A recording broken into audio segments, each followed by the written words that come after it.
in the airport because I'm that stupid taker, I would only if you could prove to me that I'm lying, listening then I would to just really shut the Santana. fuck up. Yeah. But yeah, so. But I'm trying to like stop it because I'm on live. And so let me, if I can explain it, the house actually did get old foreclosure.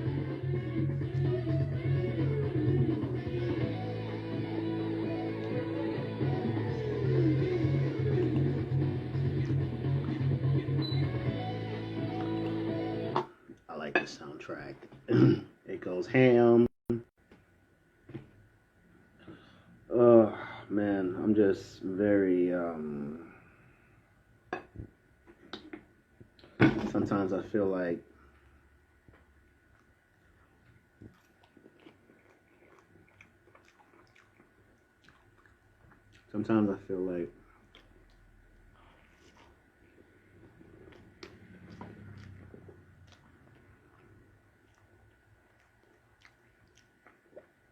I'm just a gift and a curse.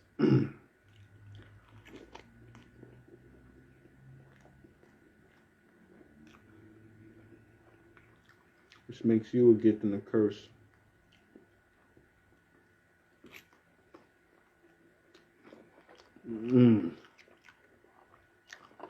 But anyway, I need some.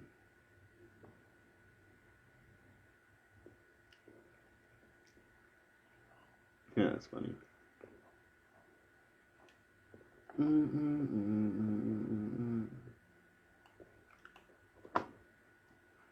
There's some songs I like. Oh, nah. Sure.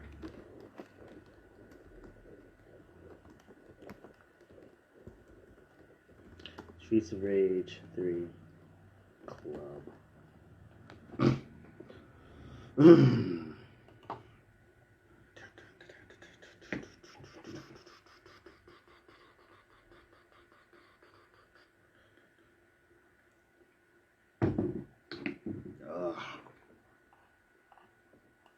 I'm not gonna lie.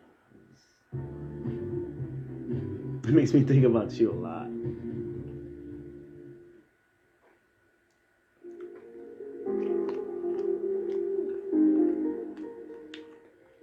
I mean, I miss you so much.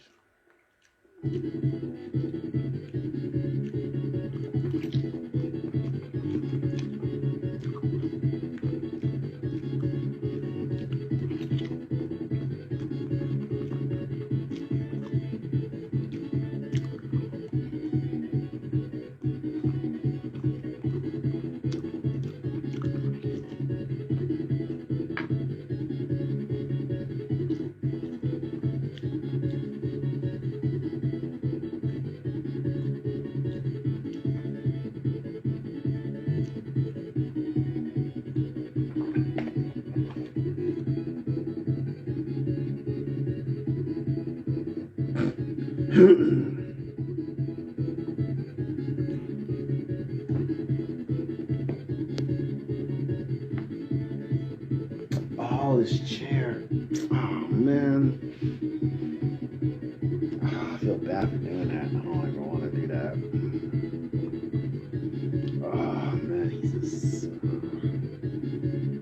Offer him. No, not offered him, but.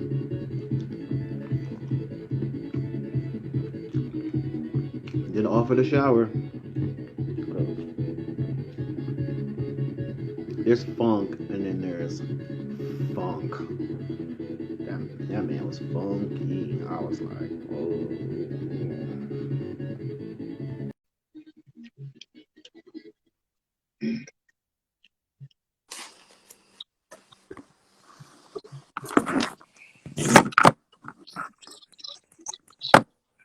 Long time no see, buddy.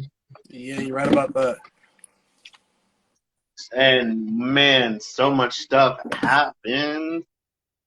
But I mean, it's nothing like majorly newsworthy, but a lot of stuff happened. But how was your weekend? It was a lot of Food preparation. Food preparation. Yeah. What do you like? What do you do? Like food deliveries? No, I'm doing Thanksgiving for like my family, my homies, and like another like group that I just like got adopted into, like my magic group. So like I'm making food for a bunch of people.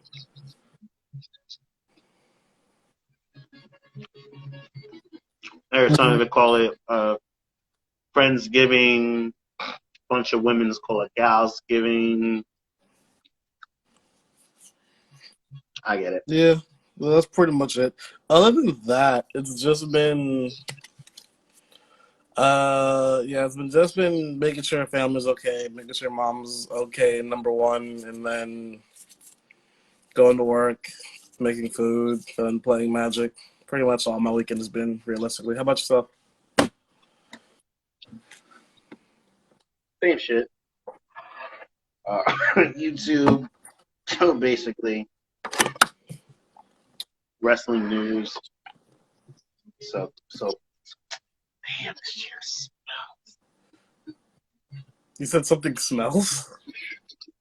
I feel bad because I let because there's a guy that does like usually does the yard, Right. and sometimes he needs a little break, and I get him a break, and I'll let him come inside, and then I let him sit down, and like I even offered him the shower. I offered him the shower before. Oh, he asked to shower, but you know. And I even offered him the shower because but nah, he never took it. So yeah, but like you know when you have that funk that kind of like lingers on like furniture, Oh yeah, yeah. like wooden furniture. Like good thing they had him. And it was crazy too. Like sometimes I have him sit in the bed, but he wasn't that smelly as he was yesterday. And yeah, sometimes I sleep on the love seat, and that shit'll that shit'll sink. You just gotta make sure like you wipe it down or like you spray it before it starts marinating inside. And I hate Lysol. Like I remember one of the one of the school aides used to spray the classroom with heavy Lysol. I would choke. Well, that's one of the cases where I wish I had one. I bought it during the pandemic. It came in handy. But yeah, shit. So did you watch Full Gear? I tried to, but but this is how you know. This is usually how you know your audience when your audience is downloading. When your audience is pirating the same pay-per-view on a high scale, like, that's when you know people are pirating your shit a lot. And so I try to watch the events, and I only get like clips. Like I only knew that Page won. I skipped over so many winners, but I got to a point I just quit. Fair enough. But what I heard, it wasn't a bad pay-per-view. I mean, it was overdone. It was overused. All I know about That's what happened with me. All I know about it is Paige won her first match in a long time, and MJF is the AEW champion. That's pretty much all I know about Full Gear.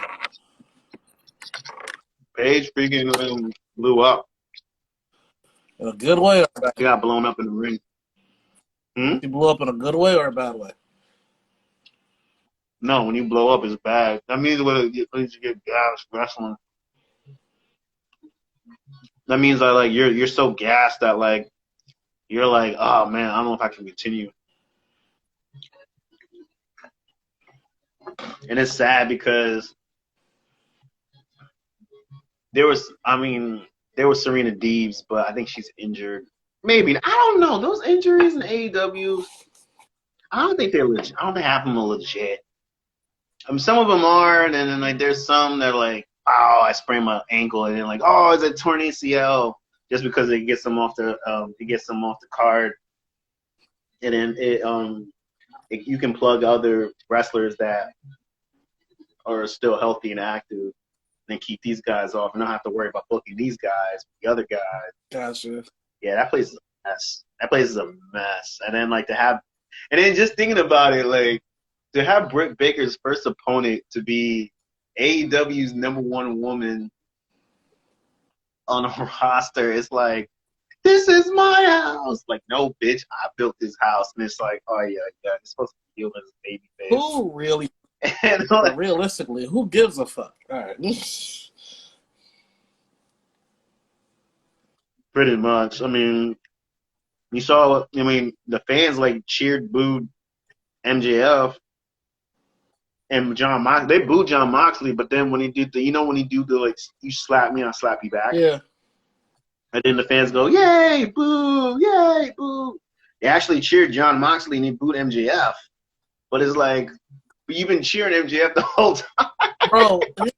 And you've been booing John Moxley. Like, fans don't know what they want. There's the prime example of that when I figured that out. Do you remember the year fucking Roman was supposed to win Rumble, like, but Batista won instead? But then the next year they were like, bro, yeah, Roman could finally win the Rumble for the first time. They just booed the fuck out of him. Like, no one just gave a I remember. no one gave a fly ass about Roman winning the belt, even though they've been begging for that dude to win for 2 years.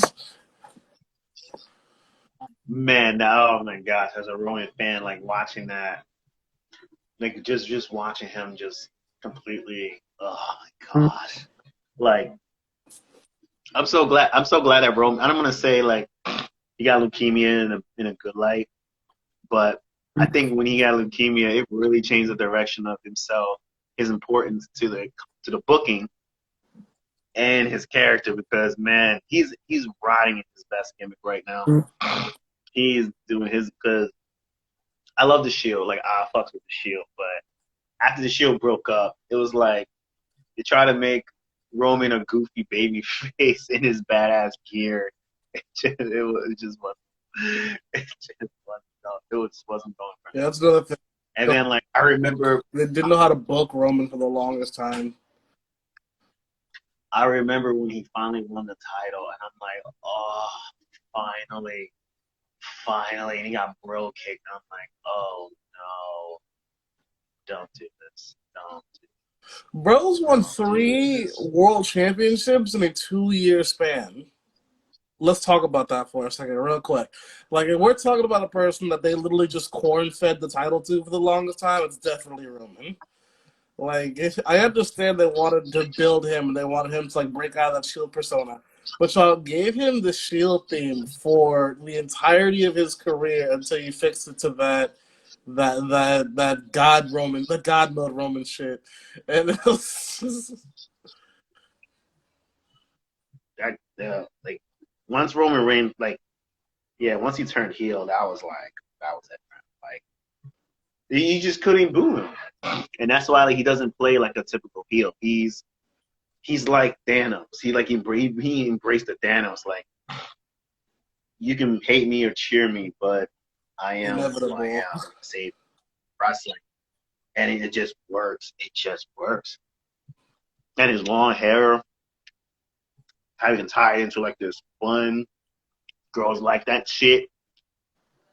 Got their gangster grill cousin Usos, do their little splashes and shit. And then they go crazy. They like that Simone shit. You're all for that. I do miss the Usos talking back in the day. Like, I do miss that very, very much. But I do appreciate the Uso penitentiary style that they've had basically since they changed their theme. I love it. I love it so much. I'm not even gonna lie. I mean, once they teamed with Roman, that was it. I felt bad too, because it was like, damn, yo, like how do you rub all your bad blood sauce on your cousins. Now your cousins are getting booed every time they're supposed to be cheered. Fans are booing them. They got cheered when they fought the New Day, which I thought was very, very interesting. And I can't remember who got hurt. I don't remember if it was Jimmy or Jay. I think it was Jimmy. I think Jimmy got hurt. And then they just sat Jay out. And I think he even took jobs. Yeah, you're right. Yeah, Jay's the one that got injured badly. Yeah. And then they came back. You know, they went Uso Penitentiary. And then, of course, Jay gets busted for DUI. Y'all look just like your mugshots.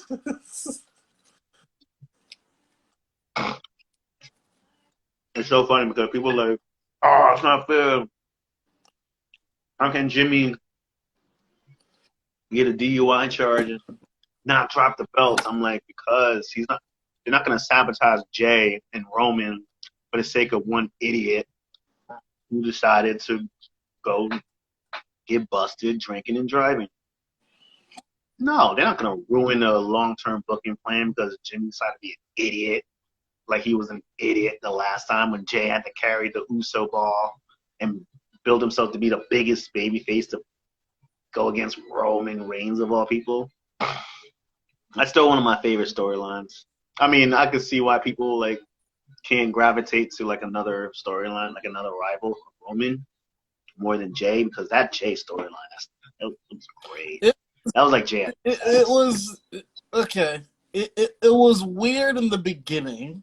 Because I'm normally not a fan of people. I'm not a fan of, like, the whole family versus family thing. Like, when Edge and Christian was, like, slowly breaking up the first time and they just had them go against each other for, like, 2 months, I was like, but why? They're brothers. They called their grandma after Edge won the Intercontinental Championship. Like, how are you going to fucking, like, do that shit? But then it makes sense towards the end. At least with fucking Roman and Jay, you could see there was like real like animosity there. Like there was real like emotion because they are like legitimately blood. So it's like I wanted to prove that, you know, one is better than the other. Well, I mean, the whole Nikki and Brie thing, that could have been something. We don't talk about that. That's gonna go down as like probably one of the worst like wrestling feuds of all time. Like, and it's no one's fault like a family feud, but like the writers, because like if we're being realistic, Nikki and Brie, they can't wrestle, but they can at least like cut programs. Like at least Nikki could talk. You know what I mean? Brie just had to like look like Nikki, so that was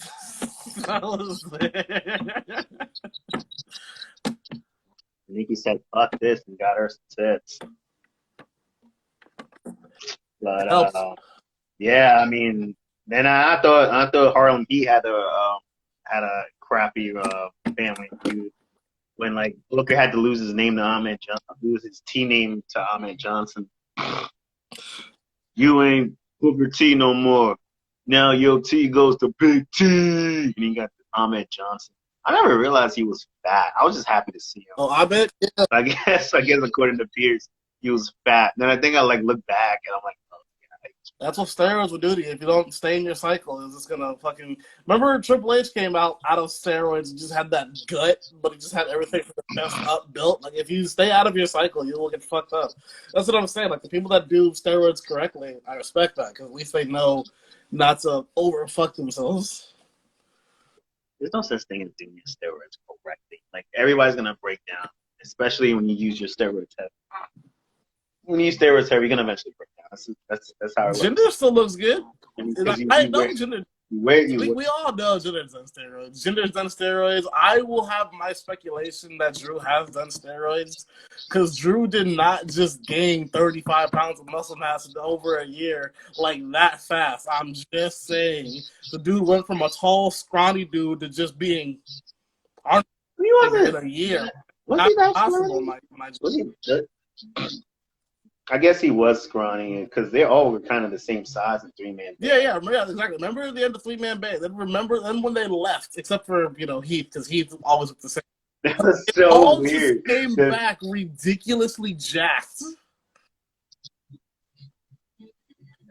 But like at least Drew looked natural. Jinder just looked like a freak. I was When like, Jinder had veins coming out of his chest just from walking, that's when I officially knew that dude did steroids. There was like no other way to hide. he had his man chest has an itty bitty titty on it. It's weird.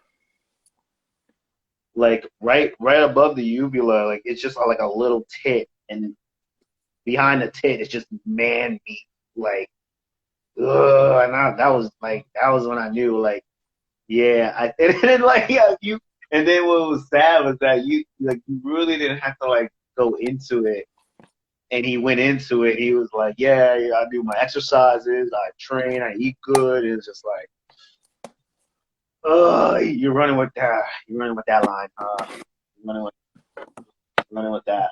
Also, like Batista first got into wrestling, and then 2 years later you saw that drop off. I mean, we all knew Batista did steroids. I say this: if you go through the Triple H program of wrestling, there's a chance you did steroids. Like I'm just being realistic. Like, yeah, because even he was kind of looking like I'm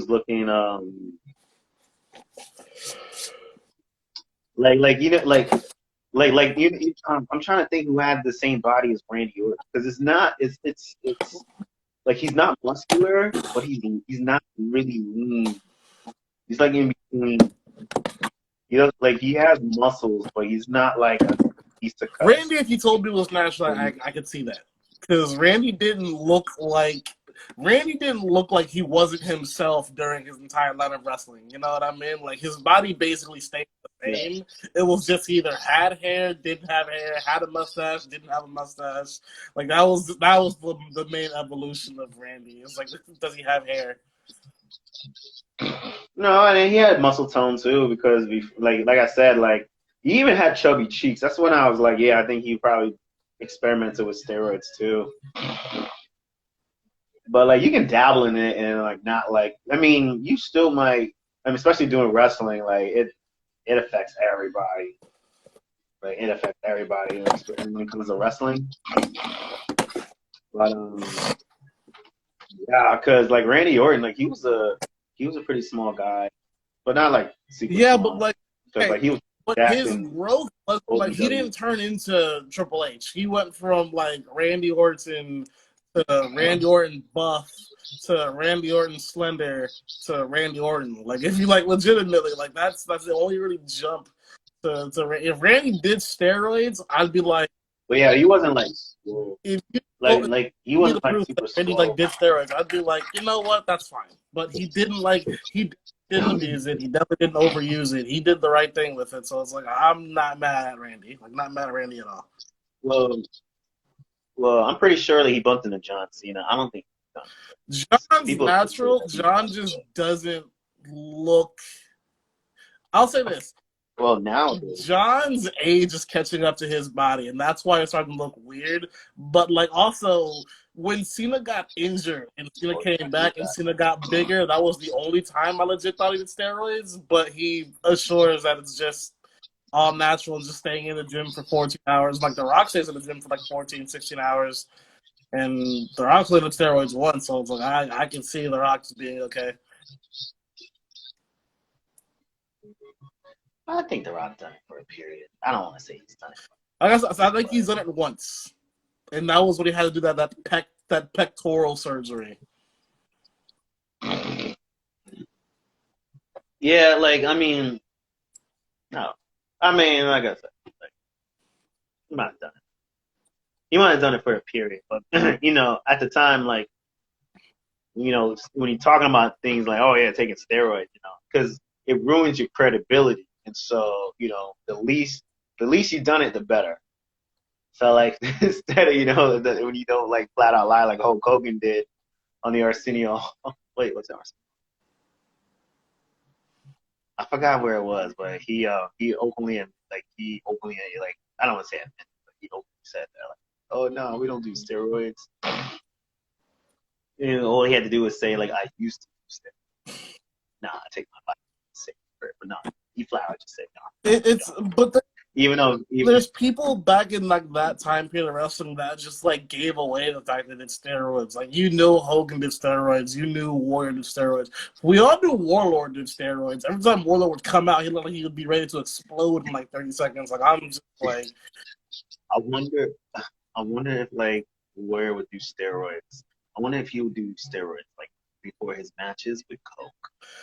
Because like, well, I seen a clip actually on Shorts in YouTube with Ultimate Warrior versus Andre the Giant, and I'm like, oh my! I think I told you about this match. It was like the downslope of Andre because we were talking about giants that can like do like bomb shit. yeah, like you want to talk about but yeah, I was just, so I basically in clip form we watched the Warrior versus Andre the Giant, and what a barn burner that was. Oh my god. I'm just sitting there thinking to myself like who put themselves into this corner? Like how are you gonna survive Andre the Giant versus, because this is still Andre the Giant, like, oh I still need like, you know, to like stand on the ropes and the turnbuckles to stay afloat, you know, I can't stand on my own in the ring too long, my knees will cave in, and like Warrior has to like purposely like hold him up. It was just like, oh man, if you ever watched that match, like smoke some weed, pop some popcorn. It's still like for an 80s classic, it still like lives up to that 80s feel. But like as a wrestling match, man, talk about like, woo. I don't know. And then somehow I've tried like watching like old shows from the 80s. Like my brother's like trying to show me some Macho Man promos and like shit like that. And I just, every time I see like Macho Man or Hogan on screen, I'm just like, how coked out are these people just delivering these promos and then going out in the ring and trying not to have a heart attack because they have so much fucking like energy and adrenaline. Like have you ever seen like Hogan like after a match? He's just like laying there. He's literally like walking as slow as he can because if he walks any faster, he'll just. And I'm just like, y'all are just doing way too damn much at this point in time. It was just like,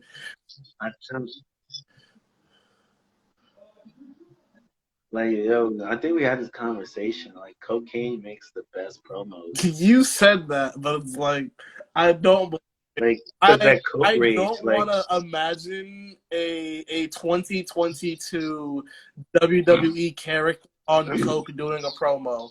Like I want you to imagine Sami Zayn doing a Bloodline promo just high on coke. It would not look correctly. It would not work at all. Like it's. I mean, promos evolved. Promos evolved over time, but like in the '80s, man. Especially when you have to do like 8 hours of promo, and like you have to go before this person, before that person, and you have to promo for this town, that town, this town. Man, sometimes like you need that wake me up, and especially if you have to do the same shit for every town. Like, yeah, when I kick your ass in the Boston Center, and when I kick your ass in the Atlanta Gardens, and when I kick your ass in Madison Square Garden, you know, you gotta do the same shit. And sometimes you just gotta pretend like you didn't do it the first time you hit that line of coke. But like, oh man, watch if you want to see. And oh man, okay. What's so significant about this promo? Everybody died. The animal just died. Everybody died in this promo. And what's crazy is that you can tell clearly the only person that's not high was Mean Gene Okerlund. Everybody else got their little toot, and maybe Warrior was just like, because like that coke hit him so bad that like he started to lose himself.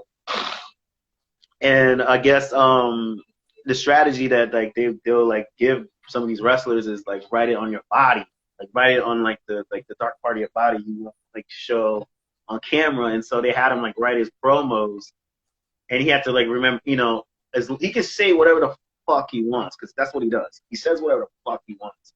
As long as he remembers the event, he remembers the time and the date and the place. That's, you can say whatever, trampling elephants, rumbling with gorillas, whatever. But as long as you promo the city, whatever, and so that's what basically he had to like write down and stuff like all Bro, these do you know how many It's so games bad. you can play with like watching an old school promo? Like take a shot every time Macho Man licks his lips during a promo. You would be drunk 3 minutes into the damn promo and he's only said 2 sentences. I don't like, it's just that generation is just not for me. Now I'm not discrediting anybody from that generation. I'm pretty sure they're all goats in their own right. Like, Man, Rowdy want to live. Piper, I think But like, I don't think I could watch a match of just 2 coked out dudes just trying to sell. that was the 80s though. That was the 80s.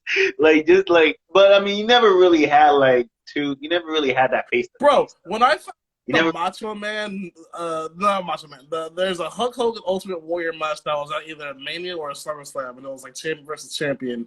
When I found out that both of them did the same mountain of coke before they went out to their match, I was like, this just ruins everything about the 80s for me. Like, I just can't.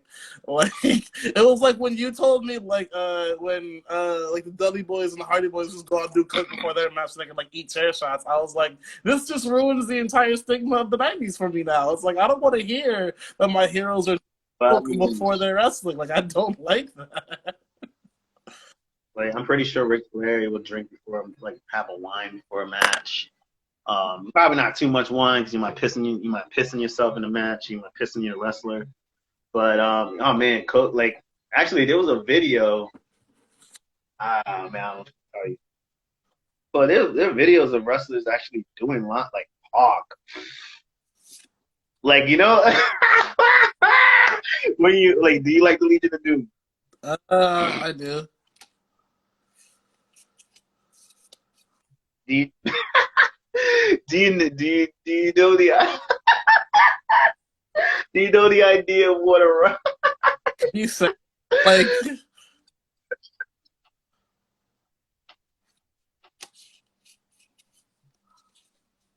do I know the idea of what? that was a coke line. That was a coke line and became a famous promo. The story has it is that I want to say he did a line. I think he did a line like right before he went out because he was like real heavy. He was real heavy for Animal. He might toot and get in character, but Animal hurt was real heavy. So I think he hit it like a little too hard. And then when he went to do his promo, I guess like it got to his head so much that by the time like it was time for him to speak, and by the time he was able to get his composure, that's when he kicked his what a rush, and then like that's when. Yeah, I know that story, but like, But nah, I mean, yeah, a lot of our favorites they've done coke. Yeah, a lot of our favorites. In the 80s, I don't know about people. I know like Shawn Michaels. I mean, that's not. That's Shawn Michaels okay. must be the worst person to work with. Well,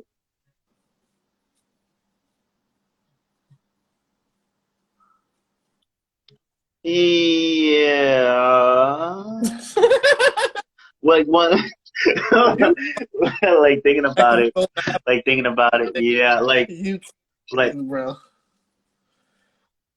like, yeah, that's when the next generation, next generation took over, and then, yeah, Shawn Michaels was basically like on his way to being top guy, and then Diesel ended up like taking his spot, and Razor, I guess like Razor felt scared to take the spot, but he was kind of comfortable with the IC spot though. It seemed like he was very comfortable being a mid Carter. I don't think like he was like, I didn't think he cared because he had money, but then I think like he needed more money, so that's what WWE. But yeah, no, freaking Shawn Michaels, yeah. Yeah, from what I understand. Because then, like, even afterwards, like, I guess, like, he still can be an asshole, like, especially when he's around his clique buddies. When he's around his clique buddies, he can still be an asshole, I hear. But, yeah, from what I hear, he's a pretty good guy. He's a good guy now. I've heard 2 stories that made me realize that, like, Shawn Michaels getting his shit together was the best thing for him. What Taker said and what Nash said. Like, when Taker said back in the day, Michaels was the hardest person to work with, and I just didn't want anything to do with him. And then he comes out saying he got his life together, we talk every day. I was like, okay, that's at least he's bettering himself.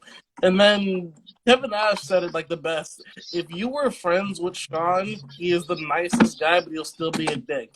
If you were not friends with Shawn, he would still be a dick. But the minute you get on his good side, he'd still be a dick, but he'd be a nice dick. Like he'd be like that's what Nash would say. And I'd be like, well, I understand that. It's like, yeah, you're gonna be the guys, one of the guys and all that, but like. Everyone there is to do a purpose. If you don't like respect everyone that walks through the door, it's like I'm not gonna respect you, even if you are a legend to me. Like, you know what I mean? Like Cena had to earn Michael's respect, and I understand that. But even when Cena got Michael's respect, Michael still treated Cena like shit. I don't like that. Like Cena's not a guy that deserves to be treated like shit. I mean, I never heard too much beef between Cena and Michaels, but I mean, yeah, like people think that because you're reformed, you're like this goody two shoe person, but you can still be a dick. Like Gregory Helms, like, oh no, Shawn Michaels is a dick and blah blah blah blah. But yeah, I mean, cocaine's a hell of a drug. I mean, that was the '80s. Man. I mean, I'm saying it like I lived to do the '80s, like doing coke, like yeah, baby, I'm doing cocaine, baby. Nah, but from all these interviews, when I see like Hulk Hogan is a chronic liar. Like he's a master of like retelling history. like and sometimes like he can make men's with friendships in his head never happened. Like his friendship with Randy Savage. Like he said he made men's with him before he passed. Like, I don't. So. All right. Well, in a lighter note. I have some jabroni guesses for you if you're down for it. I have who is this wrestler, and I have 6 guess the pay-per-view. That's all the time. Ooh, damn! I haven't turned my TV on. Right, what would you like to start with? Like, would you like to warm up with the wrestlers, or do you want to just get into pay-per-views? Warm up with the wrestlers, or not? That'd be fun. All right, warm-up time. Now, all of these are. Did you already say Gail Kim? One more time. Did you already say Gail Kim? No, I have not done Gail Kim yet. I'm gonna, when I get the ability to like do like a full like notebook of these, I will have a section for just straight girls and just straight divas, and Gail Kim will be on there. But like fucking divas. But I'll say this real quick. There's not a lot of like divas like history that I can realistically go on. Like I'll give you an example of one that I've already done. Like remember when like did like Victoria, and Victoria like started off as like women's champion, and then she won like Legends Championship. That's pretty much it. Women only like win like 4 belts in their entire history, and that's not good enough to like trick people up. You know what I mean? And that's why we need more for women. That's fair. But like I've also thought about like I can do Io Shirai, but it's like I don't know which fucking Japanese Fed championship I should give you because I don't know if you know all of them. Like you know Stardom. I know you know Stardom, but like she's also like Stardom. She most recently won a Stardom title and first won a Stardom title, so it kind of like gives it away.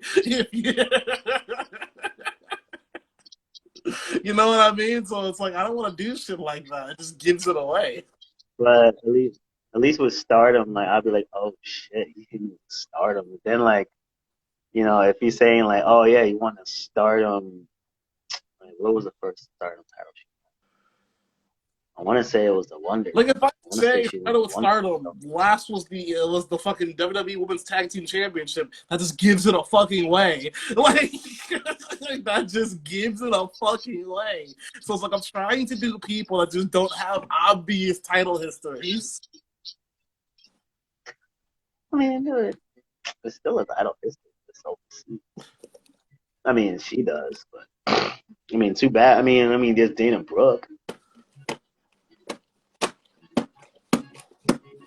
Anyway, I didn't even think about Dana, but I think if my history collects itself, I only know her winning 2 belts. What 2 belts did she win? The 24/7 championship, and I believe she was tag team champions for a day with somebody. I don't think so. He was just in the tag team That's for a day. That's when Mandy Rose like slipped and busted her ass. okay. All right. That's one. All right. First person. Their first championship was the WCW Tag Team Champions in 1994. Ooh. Their last championship is the TNA World Heavyweight Championship in 2009.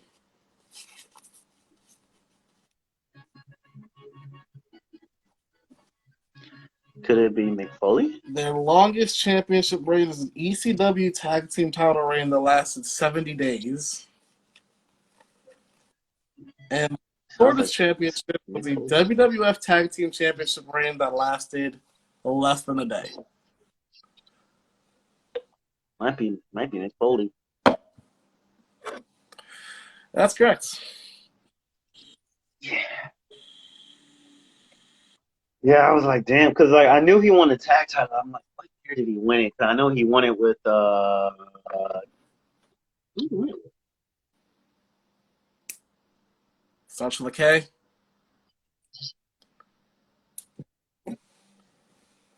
Really? Starts with a K? Yeah. Kevin Sullivan?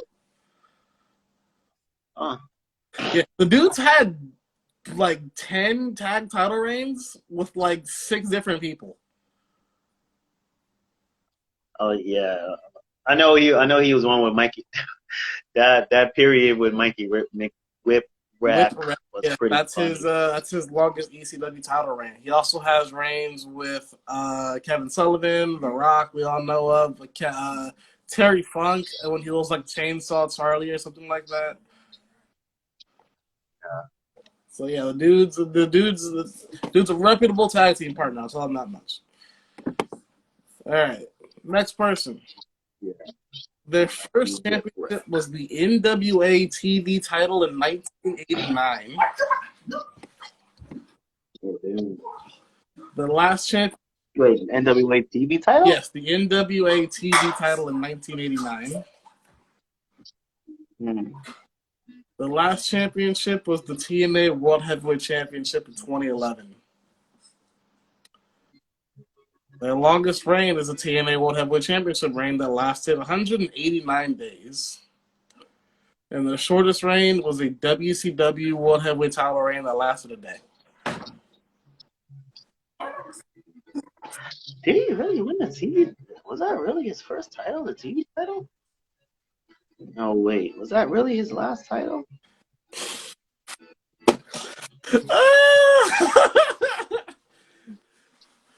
I think it's You're second guessing yourself all the time. It's just like, wait, was it really? Wait, was it really?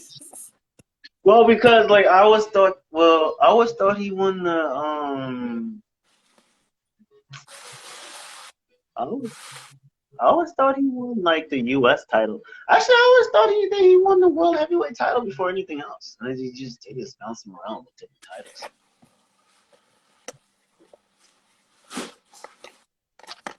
That goes to, I know that because I know they really want to put the belt on Sting. I know Flair at the time, like he was ready to put the belt on Sting, and then but when he went to that draw,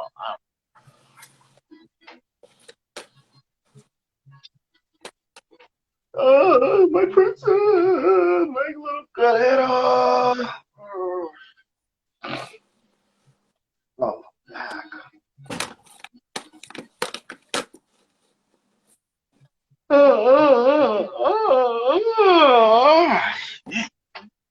got itis.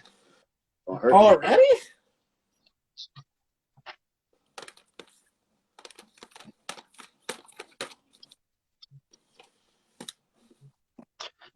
Damn, who would be a multi-promotional AEW? Tony Storm? Nah. Thunder Rose? Nah. Let's go through this guy. Nah. Frankie Kazarian actually won what, the AEW tag titles. He won the TNA tag title, and he's won the ROH tag titles. I think so, yeah, he won the tag titles too, and I think he won the 6-man titles. I don't think he's won any other. He was on SmackDown. But was Frankie Kazarian? Oh yeah, Was Frankie Kazarian 1989? No. Frankie Kazarian, like he would be more in like the Attitude Era, but like I think he got more shine. Well, think about that. That's the first since I gave you. His first belt was in 1989. Oh, the Sting wasn't the right answer. Huh? Sting wasn't the right Sting answer? was the right answer. Oh, okay. So then I was like, wait, I thought you were referring to the next question. The first thing you said was it might not be Sting, so another one to get the belts off of Flair. And then you went on the longest tangent. No, I said, no, I remember I said, is it Sting? And then he's like, you second guess yourself. And then that's when I went into my little tangent. I'm like, I didn't know he won the TV title. Yeah. First. All right. The NWA TV title. That's why I said Frankie's. That's when I started thinking about Frankie Kazarian. I was thinking about AEW wrestlers champions that were multi-promotional. Yeah, that's why I chose Sting, because like Sting is a fully signed wrestler to AEW, but he doesn't have a belt over there, so it's easier to like just sneak him in. I was gonna say Samoa Joe's the TNT champion. So wait, so that's AEW TNT champion. That's ROH. I guess I could count the TV champion, even though he was the heavyweight champion. He ROH heavyweight champion. There's the NXT champion. Then there's a TNA world champion. Actually, basically triple crown. But he stops. Every belt in TNA besides the X Division title. So I think he's like a 2-time Legends champion at that point in time. He was X Division champion. He had that classic with AJ and he beat Daniel title. Interesting. All right. Yeah. Yeah, he even gave up his tag title and X Division title to Kurt Angle for winner takes all. Oh, okay. All right. Yeah, I'm trying to. I don't think there's any AEW wrestler. Because it's Mojo would be AEW, NXT, WWE, TNA. That's 4. That would 4 would be the so Jamal Joe would be the most decorated. Yeah, most likely in AEW. All right, next person. From AEW. Their first championship was the IWGP Junior Heavyweight Tag Team Champions in 2010.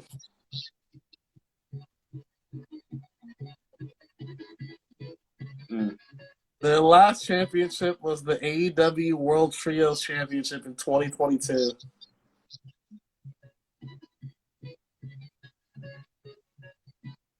Sounds like Pac. The longest championship is the AEW World Heavyweight Champion for 346 days.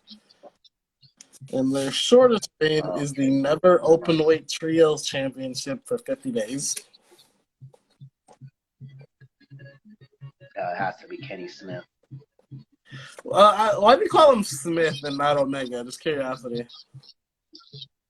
Because there's nothing Omega. Because Omega is someone's cooler. And he's not a cool guy. He's actually a dork.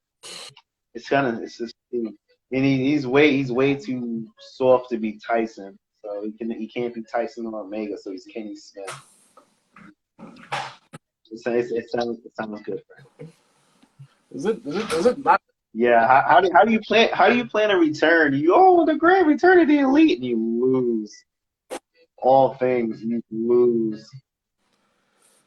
Oh yeah, I swear. I mean, a Like, lot. The only reason I'm a fan of him is because I drank the Bullet Club Kool-Aid. Because like I did like their T-shirts. I like the idea of Bullet Club. All those guys are in there, were kind of cool. But like just more later, I was just like, this dude's boring. Like I don't know why I was just a fan of this dude. yeah, no, like honestly, like it really hit me when I realized he can't work, and like I looked at like a lot of his work, He could. and I looked at a lot of his New Japan work, and I'm like, oh my gosh, these guys are carrying this dummy, because that's basically what Kenny Smith is a dummy. He's there to do moves, you know, he hits his stuff, but then like you kind of have to like control him when it comes to like bumping him around, because no, he can sell, but like the pacing, controlling of the match, the anchoring, everything. And it's just like, damn.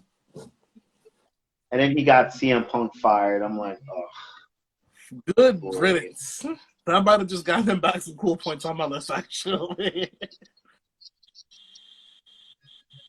I'm like, how do you get rid of your hate him or love him? He was AEW's best grossing wrestler for business. Like he drew money for his T-shirts. Unfortunately, he put butts in seats. He sold out Forbidden Door, knowing that he's not going to be at the event. He sold out All Out off the back of Chicago, and then you get rid of him. Like, oh my god! It's like, what the flying fuck? Like I've never supported something that doesn't give a shit about itself. Like I've never watched a company get started and look so good and just go, and every time it seems like it goes up, it just drops back down. I'm like, fuck. Because it keep changing the pilots mid-flight. Like, if they just stick to one person that's going to drive this plane to where it should be, they're safe. But they keep putting eggs in so many fucking baskets. Yeah, well, you basically just said, I don't give a shit about winning. Now you can just take us for the picking. Because, I mean, love him or hate him, CM Punk was your guy. He was your guy. Elite can't sell. Moxley, Jericho, washed. Like, you really don't have draws. And every time someone comes from WWE, oh, this person is all elite. This ex-WWE superstar is all elite. It's like, all right. And it's like, that's it? Yep. That's it? Yep. And it just gets to the point of like, they need stars. They need stars. Even Daniel Bryan is just like not. Issue. The only people that knew how to successfully build is the elite guys. Like, oh, you're kidding belt. Me. Fucking. You're kidding still me. your longest reigning AEW World Championship holder. Like, if you are buddy with the big guys, you'll get fed. Everyone else under that, like, let's wait for round up, but we're not going to build you because, you know, you guys can't do anything. Signing all these WWE stars.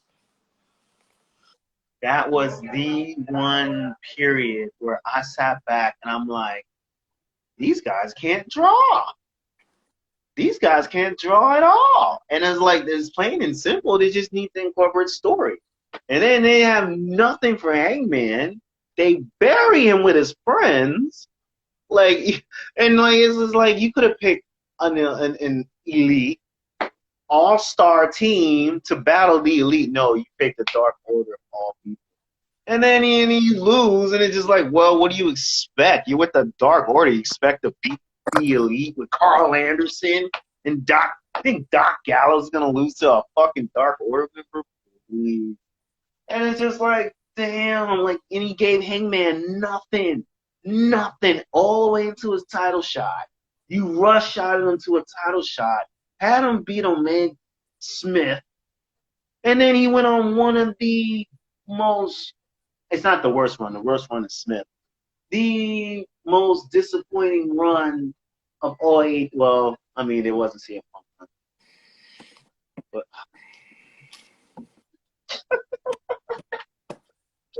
CM Punk has 2 runs in AEW. Wait, no. Yeah. He beat Hangman, he beat Moxley. No, but he was always the champion, though. It's just he was hurt. So they came up with an interim champion. Interim, that's right. Yeah, interim. Oh, wait, no, you're right, because Moxley beat him. Oh, my God. Oh, yeah. Oh. I ain't know more about AEW. Oh, my gosh. I'm crying. Oh, my gosh. I can't. Oh, my gosh. That AEW belt is cursed. Smith cursed that fucking belt with the most horrifying.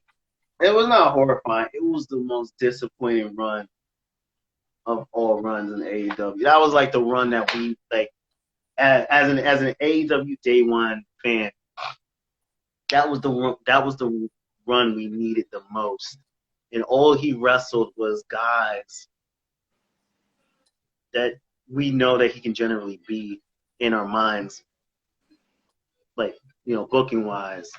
That's not what we expect though. But we're gonna pretend like these were perfect matches because it has to fit all Elite Meltzer's narrative that Omega's the best wrestler ever, even though he had a match with Cinco, and it's like, who cares? Who the fuck? If anything, like he should have beaten him in like Cinco seconds. Who the fuck is? We're just gonna. Your next person, because I'm done having a long drawn out AEW conversation, like legitimately. Your next person. God, shocks. Their first belt was the IWGP Heavyweight Belt in 1989. Their last championship was the WCW US Championship in 1994. Their longest reign is the IWGP Heavyweight Belt for 374 days. Their shortest reign is the WCW World Heavyweight Title reign that lasted 21 days.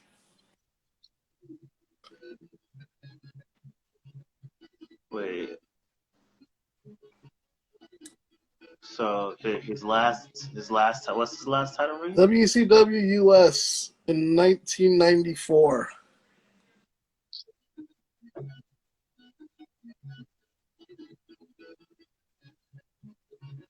That's the only person I know.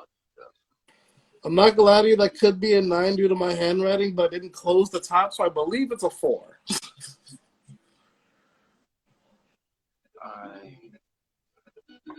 I'm trying to think who would be. Only person who would be available to me. Damn, I just watched Austin and Steamboat.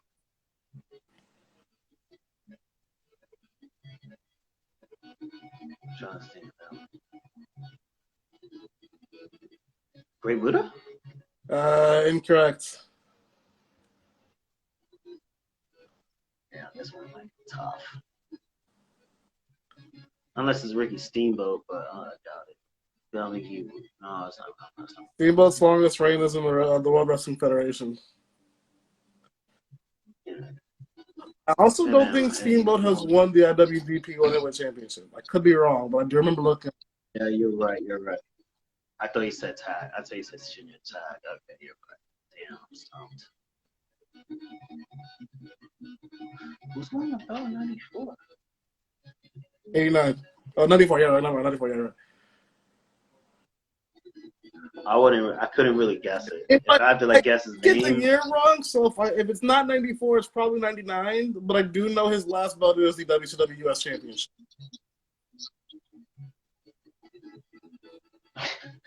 Whoa. '99. That's a whole different ball game because that's like Scott Steiner level. But I don't think it was.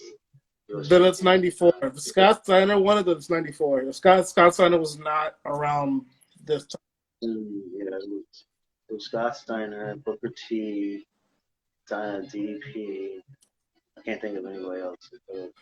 Oh, I gotta do DDP. That might be fun. No, it's not Vader. Damn, I really don't know.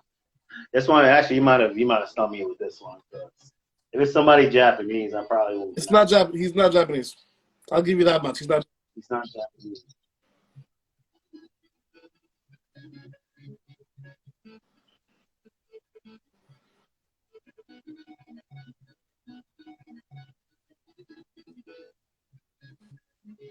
Vader? That's correct. He's won the U.S. title?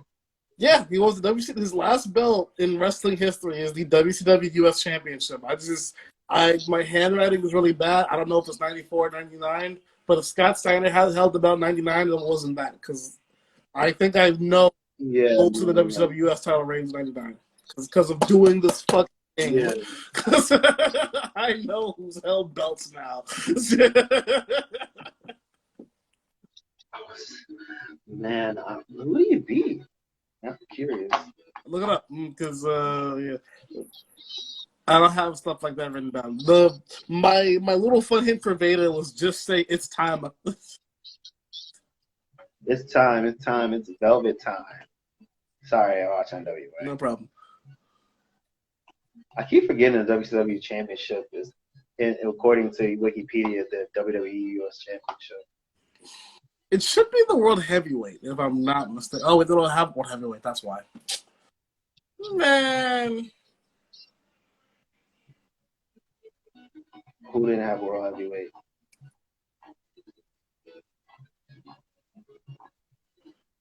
While you're looking that up, your last superstar's first championship was the WCW TV title in 1991. WCW Championship 1991. TV title 1991. The last championship was the World Heavyweight Championship in 2001.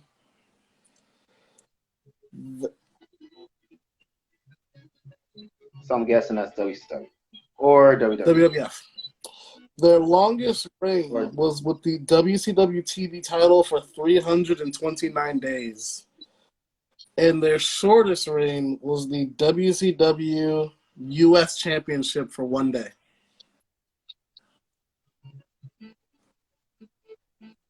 Interesting. I just found out that Vader beat Hacksaw Jim Duggan. But, okay, so the shortest range was what? WCW US title for 1 day.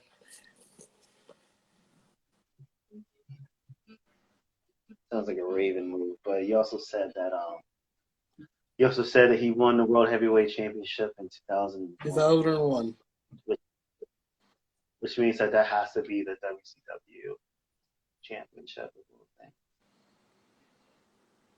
right? Or was it the WWF World Heavyweight? So the big gold belt. Okay. Yeah. Who's this? Well, the first championship was World Heavyweight Championship in 1991. TV.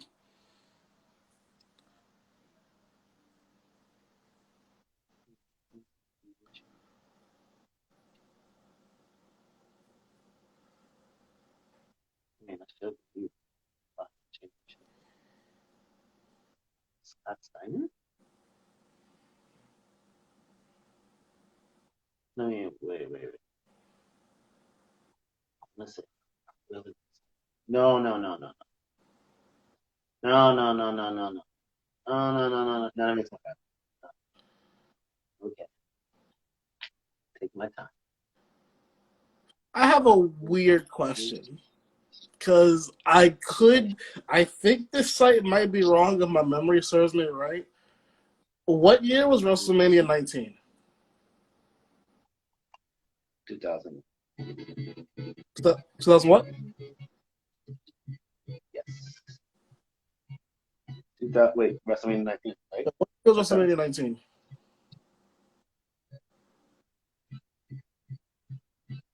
2000. Was it 2003? Yes. Yes, because WrestleMania 20 was 2004. Okay. WrestleMania 19 was 2000. Okay, this is correct. So yes, it was a WWF World Heavyweight Championship.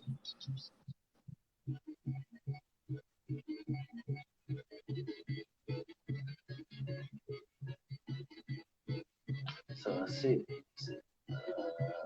2001. So he's talking Kurt Angle, Rock, Taker. No, it was Kurt Angle, Rock, Austin.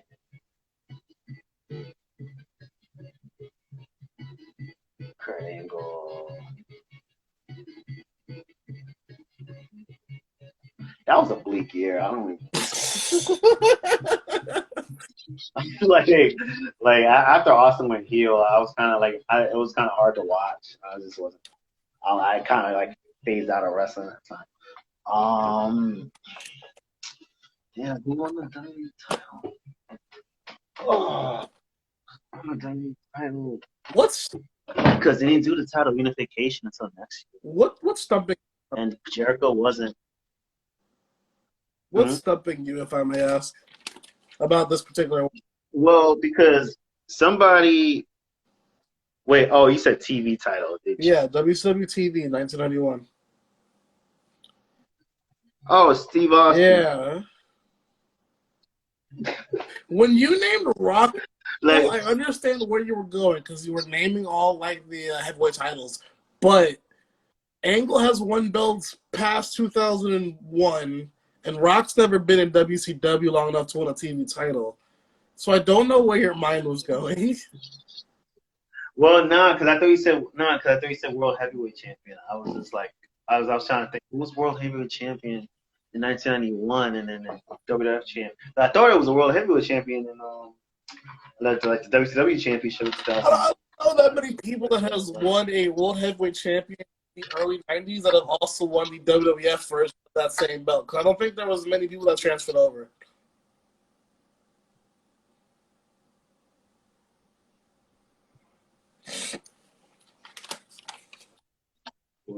Damn. I was like, damn, what the fuck?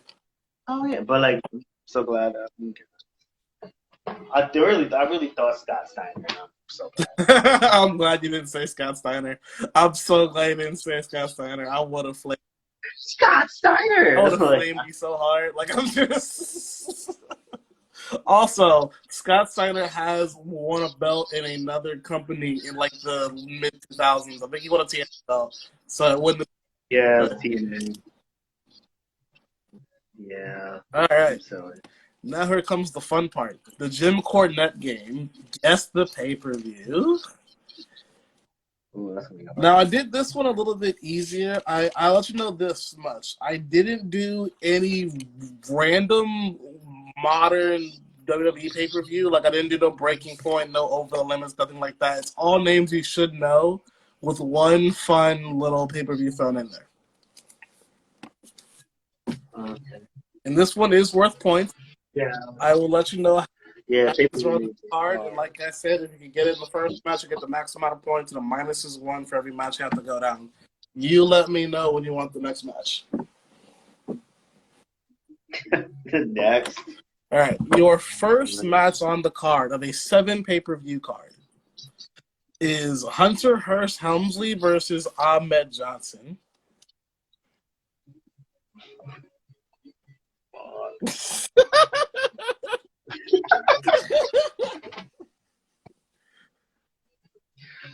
I mean, like that could be like any year. That could be. That fuck was real. Like, I'm like, damn, damn. So they've always battled over the IC title. Survivor Series 86. Nah, I'm lying. I was just about to say. SummerSlam 96. What was the last thing you said?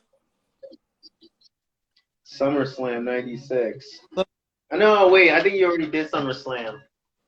You already named some other, it was like Owen Hart and Savio Vega. I'm like, what? That's a SummerSlam match? No, King of the Ring 96. No. That's when Triple H won the King of the Ring. Fuck! Royal Rumble 96. I'm just gonna name off everything until I start naming off In Your Houses. You could also ask for another match. Like, you don't have to. I might another match for you. All right, 6 points. The next match is Mankind versus Jerry Lawler. What the fuck? It sounds like 95. It could be 96.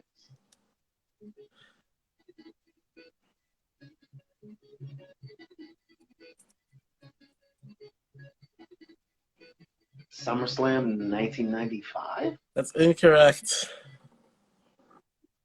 Next. 5 points. Goldust versus Crush.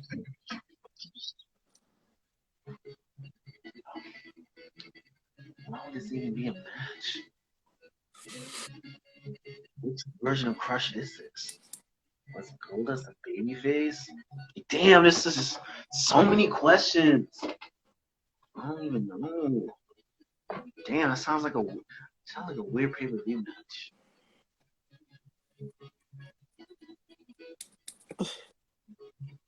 I'll give you one. Not WrestleMania. This is a old pay-per-view that I have actually sat down and watched, and we have talked about the pay-per-view. Not recently, but like back in Plat days.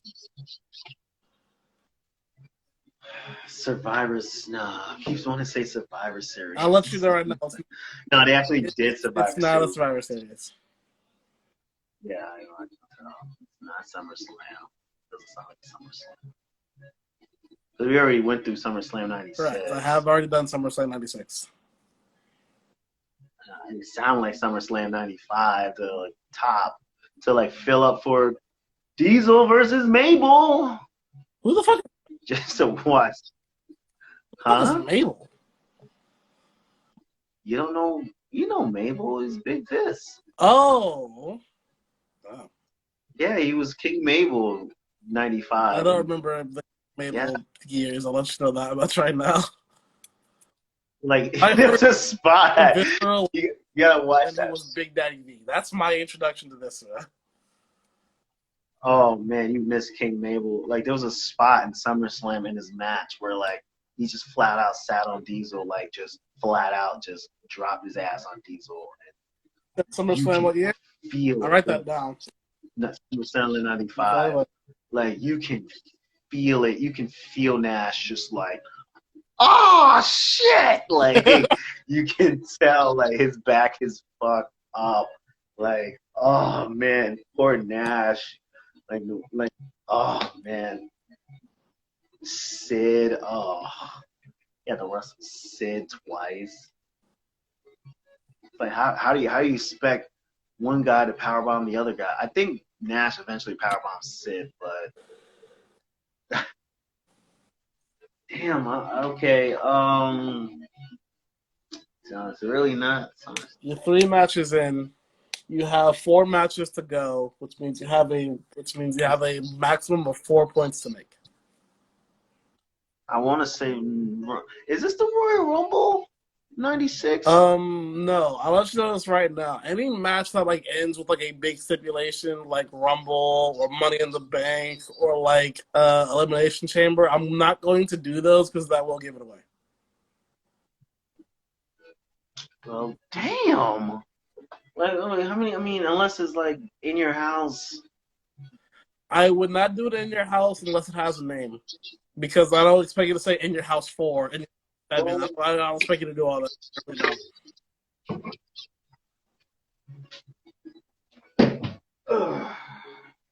Well, I mean, shit. I mean, like, look at it. It's in your house. I mean, yeah. I mean, it's still in your house. What? Best friends, better That is enemies. the name. It's still. That is Huh? a name of it in your house. Well, yeah. I mean, you know how many I gotta go through? Okay.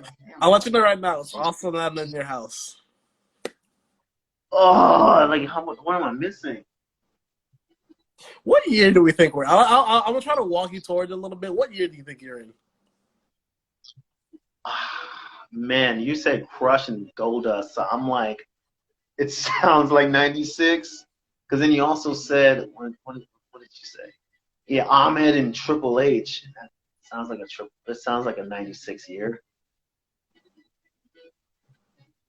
Would you like me to go over the matches one more time? Or do you want me to just go to the next one? Next one. Heart Foundation versus the Legion of Doom and Psycho Sid.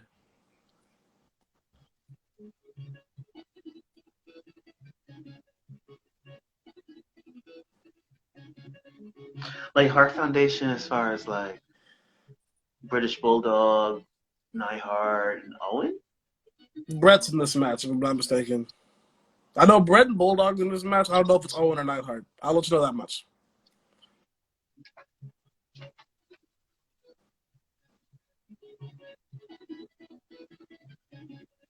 Definitely after Canadian Stampede. Yep.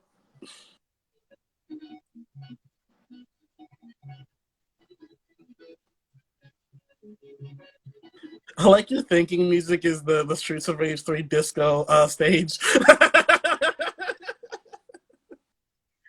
It really does get my thinking juices going.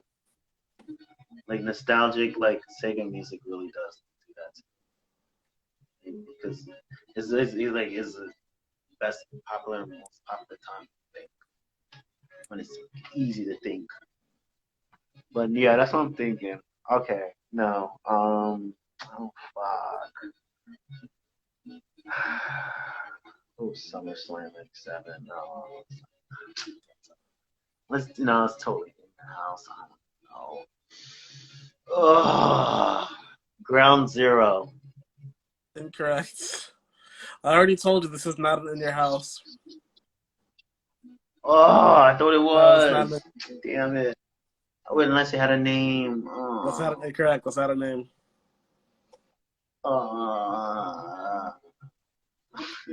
Getting hard. Next. I think this match might give it away. I'm not gonna lie to you. Good. Hunter Helmsley versus Mankind. Wait, Triple H got 2 matches? Yeah. How the hell you landed with 2 matches? Why on a pay-per-view would you have 2 matches? I don't know. King of the Ring? What year? 97? That's correct. What I love about your thought process is, again, you overthink it. You were 2 matches in, and you legitimately said King of the Ring 97. No, it can't be that. And you just kept going. I mean, Crush and Savio Vega. I mean, I guess that now it does make sense because they were in the King of the Ring. But I mean, I don't know. Like, I mean, damn, I forgot how because like it's funny because like I always used to like, man, I can't wait to buy these papers. I would love to buy these pay-per-view one days because I was miss all these pay-per-views. And now that I have the WWE Network, I'm watching back. It's like, damn, Crush versus Goldust. It's like, I'll say this whole. And then like the I crowd. was legitimately doing research on pay-per-views as well. There's at least 1 to 2 filler matches on every card. On every. Well, yeah, I mean, yeah, because he always used to sell like 1 or 2 matches. Then everybody's like, oh, I want to feel special too. And then so yeah, now everybody feels special. Now you got everybody on the fucking card AEW.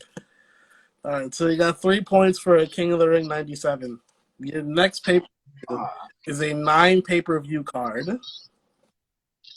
The first match is Kurt Angle versus Chris Jericho.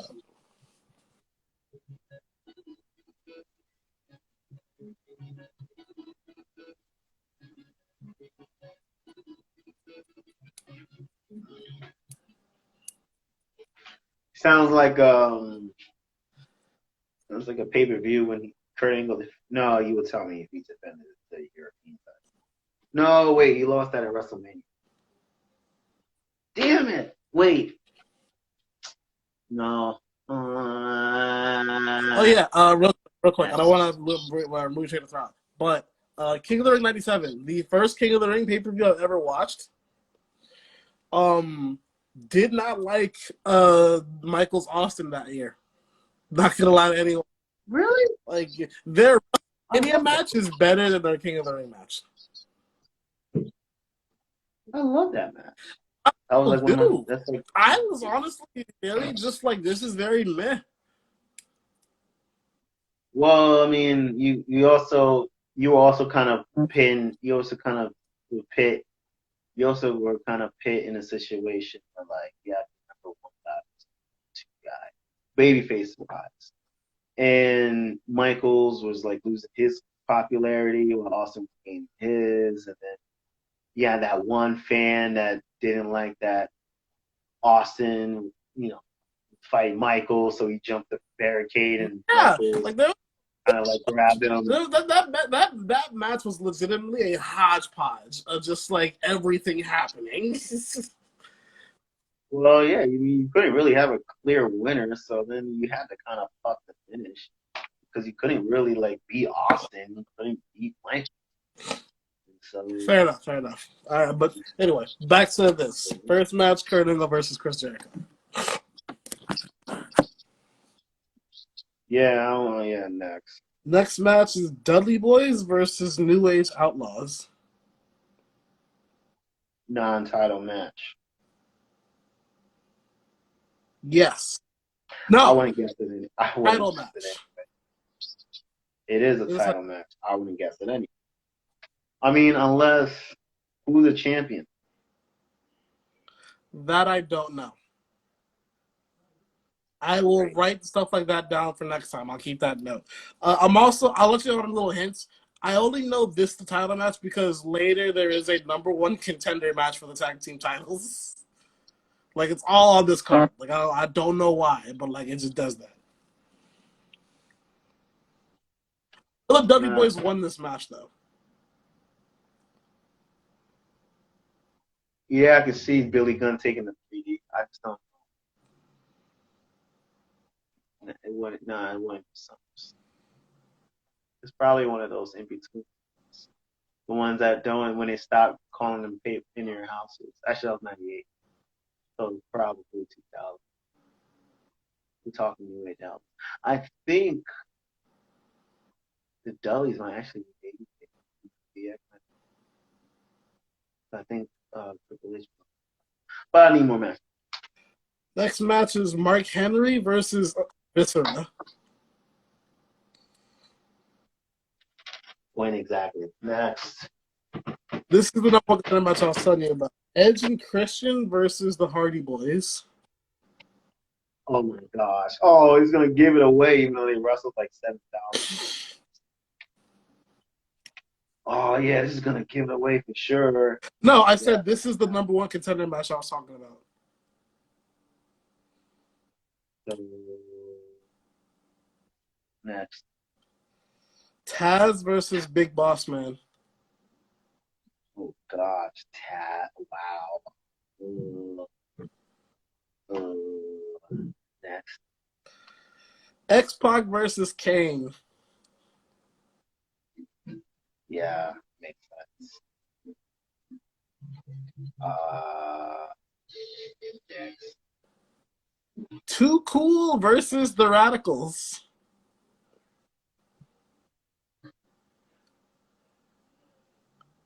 Judgment. No. Fully loaded. 99. No, there was no.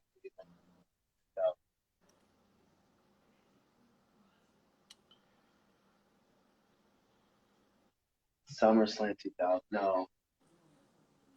King of the Ring 2000. No.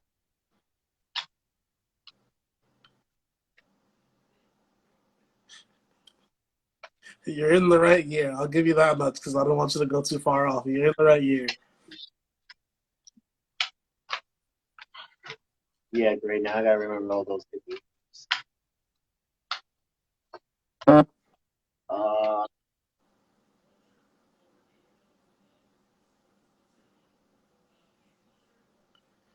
Damn, what's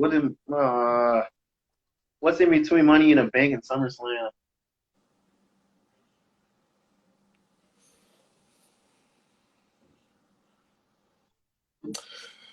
Mania, Backlash, Judgment Day, Unforgiven. Unforgiven.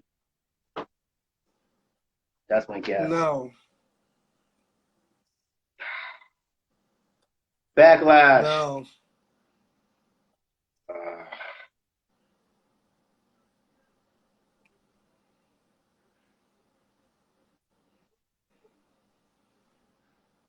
I can't remember pay-per-view names. Especially because I remember like Fully Loaded because it was like mainly like Over the Edge. This is a name I feel like you should know. That's gonna bother me. It's not Armageddon. Not Armageddon. No, too far. It's not in the range that you've given, by the way. I'll let you know that much. Oh, No Mercy. No. Oh. You can only get 3 points from here. You have 2 more matches, the co-main and the main event. That's okay. I'll say it. Your co-main is Big Show versus The Rock.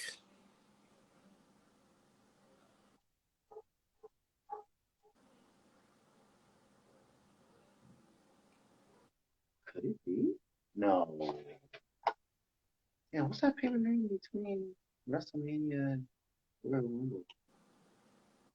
I feel like it's not it. Oh, wait, No Way Out. There you go. Hard. Because I can't remember the name.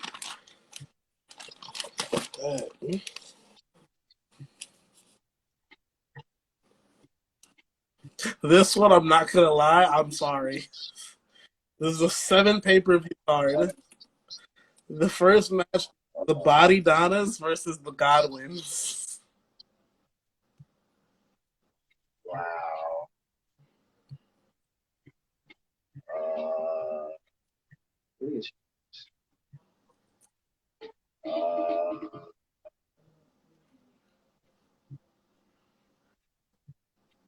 He said he don't use Royal Rumble.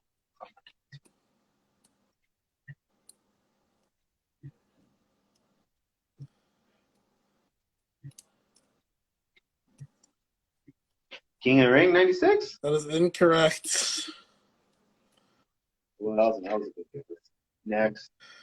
British Bulldog, Owen Hart, and Vader versus Yokozuna, Jake Roberts, and Ahmed Johnson.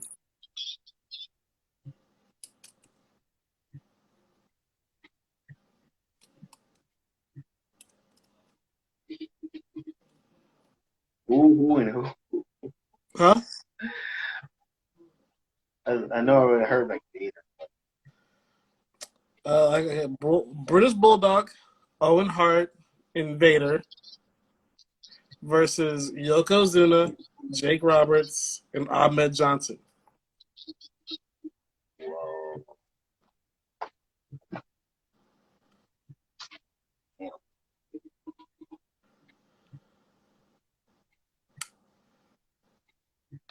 In your house.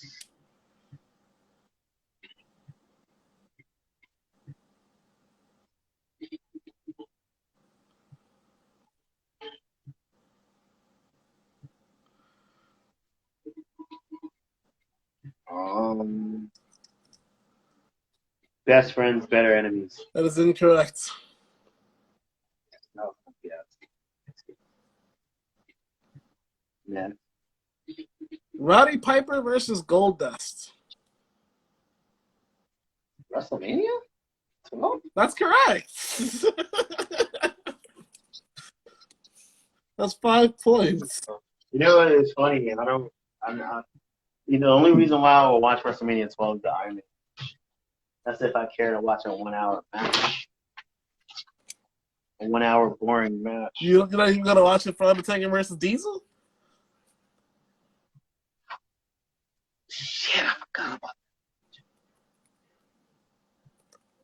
that match. Was pretty Yeah. actually that match was actually a lot better. Match was actually a lot better. Okay. This is an 8 pay-per-view card. And their first match is Team Canada versus 3 Live Crew.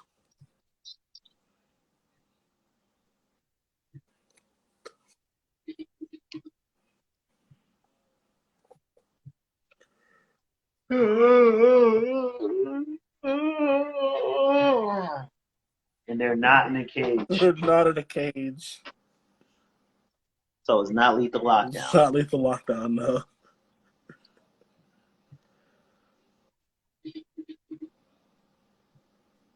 Now I gotta think of all the crazy TNA theme song. Names. Sacrifice. Boiling Point. Turning Point. Not Boiling Point. Turning Point. Final Resolution. There's a lot of them. Turning? Oh, no. Sacrifice. No. Damn. Sacrifice 1905. That is incorrect. Next. I'm going to butcher some of these names, at least 2. So bear with me. We have Hector Garza, Sanjay Dutt, and Sonny Siaki versus Kid Cash, Kazarian, and Michael Shane.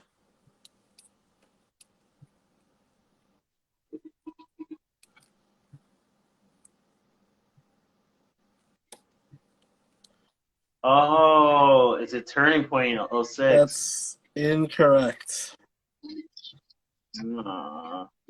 Is it Sacrifice 06? Incorrect. Is it Turning Point? I'm trying to think of all the TNA names. They're so basic, but it's like it's so out there. This is such a dashing word.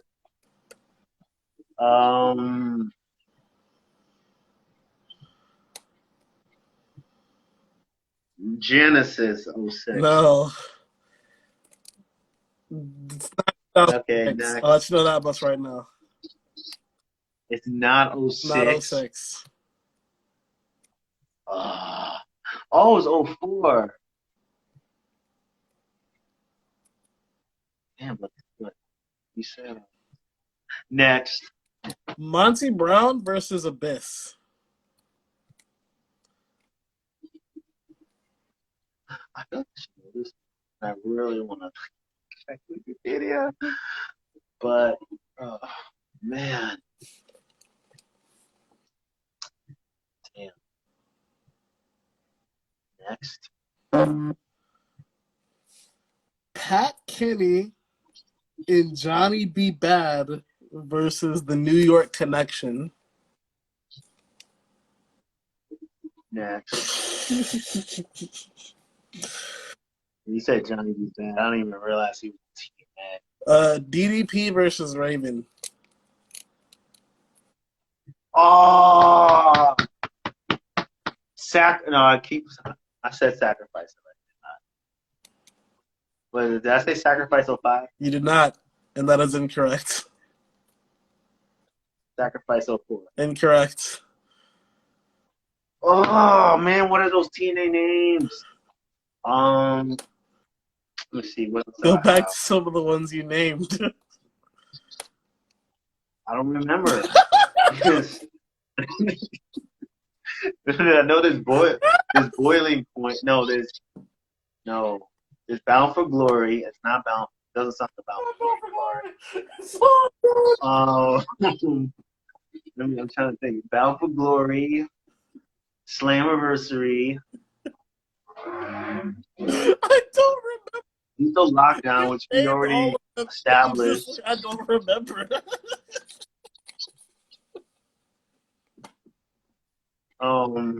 We already established not Lethal Lockdown. There's Correct, right? Genesis. Yeah. Final Resolution.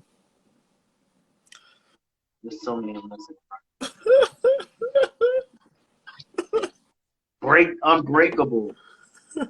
No. Fuck, man. I'm hurting right now. Next. I don't fucking remember. I'm sorry. I'm still dead that you literally named all of the TNA pay-per-views at one point in time. And then I I did. don't remember. I did. You got shit. mind wiped in like 40 seconds. It was so incredible. I thought I missed like 60% of it. I was like, I know I did a 6th anniversary or Bound for Glory. I don't even know what's in between them. Petey Williams versus And I know Unbreakable somewhere. Petey Williams versus And that Raven. Wait. DDP versus Raven, who? DDP versus Raven, and then Petey Williams versus Chris Sabin. Destination X, 06, no, 05. No. Oh, what the fuck? Like, I don't know. Oh, fuck. Vince Russo. Can't get these names. Damn. Did I ever say Sacrifice? You said Sacrifice 2006 and Sacrifice 2005, and they're both incorrect. Is it Sacrifice 04? No.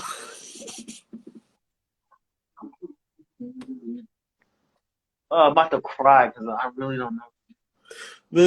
I mean, I know, but there's 2 more matches on the card. Yeah, okay. Shoot me. Second to last match is AJ Styles, Jeff Hardy, and Randy Savage versus Jeff Jarrett, Scott Hall, and Kevin Nash. I know the event. I know it. I just don't know the name of it. Is it Slammiversary 05? Slammiversary 04?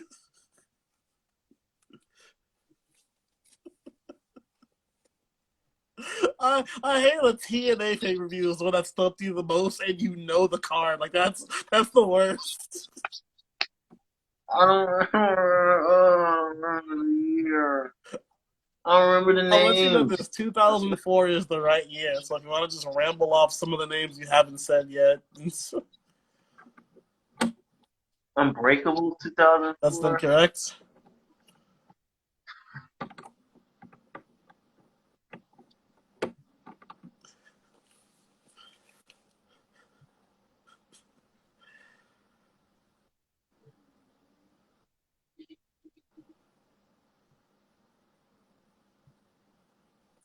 Hard Justice? No. Oh! It's not a hard name, honestly. That's what you say. You're not guessing. Okay, I'll say this right now. If you give me a list of all the TNA pay-per-view names, it is one that is probably the second most creative. More creative than Sacrifice. I'll say this. Bound for Glory is their most creative name. I love Bound for Glory. Slammiversary is about third.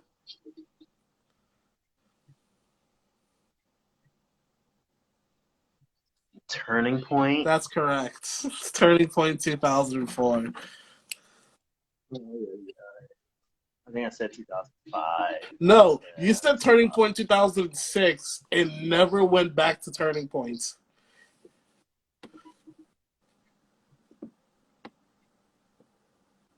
Here's what I remember. When I said Monty Brown versus Abyss, he said, then you went Sacrifice 2006, Turning Point 2006, Slammiversary 2006, and you were just still on 2006. When you got to 05, you said Sacrifice. You said Sacrifice, you said everything else besides Turning Point. And you literally said Turning Point in 2006, and then I asked you name the ones you haven't named, and you said I forgot, and I was dead the entire time, bro. Like, I was just... Like, there's just so many fucking. It's just like they're just out there. Like Turning Point. Like who Turning Point's knows good. Turning I like Turning. I think Turning Point's a good name for a pay per view. I really do. I guess. I mean, it's just as good as Sacrifice. I mean, yeah, it's cool when it's time, but then like when you have to remember this shit, you're like, what the fuck were those TNA names again? Yeah. Like, Sacrifice, Genesis, bro. Like, yo, when you were literally just like you were like pop, you were going through all of them, and I was like, he might get this actually, and then you just didn't go to 2004, and then you forgot Turning Point 4 times, and I was like, bro. Called it Boiling Point at one point. He said Boiling Point, nah, it's Turning Point, and then you started laughing, and then you skipped over it and jumped to Sacrifice. That's the only name I remember. Sacrifice and Unbreakable. Unbreakable's another good name. I'll give them that. Unbreakable's another good name. All right. 2 more pay-per-views left. Both are 8-match pay-per-views. The first one for this one is the Dudley Boys versus Rey Mysterio, Paul London, and Billy Kidman. Sounds like a Survivor Series. Wait. No. You didn't name off a Survivor Series. Okay, so what is it again? The Dudley Boys versus Rey Mysterio, Paul London, and Billy Kidman. Is it a handicap match or is it's it a 3-on-3? 6-man with Spike. Yes. So with Spike.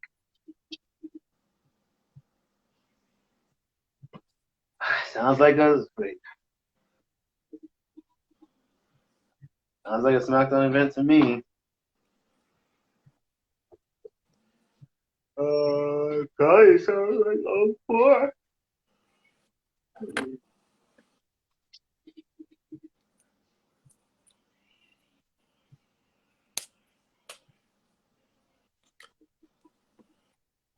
I don't even remember pay-per-view.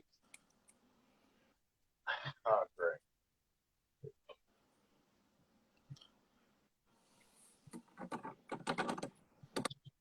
To work with me. There's Judgment Day. There's Armageddon. Okay. Okay. Royal Rumble, No Way Out, WrestleMania, Backlash, Judgment Day, Unforgiven. What's the SmackDown one? No Mercy, SummerSlam, Survivor Series, Armageddon.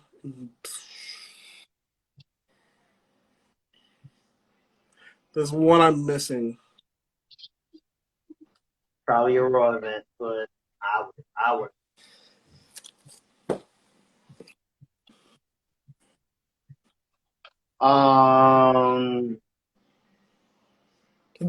Sounds like Backlash. No, wait. That's all. Mm-hmm. The Vengeance was the one I was missing. It's Unforgiven, Vengeance, SummerSlam. There's something in between. There's No Mercy, then it's Survivor Series, then it's Armageddon. That's how the rest of it should go. I want to say Backlash. 2004. What year did you say real quick?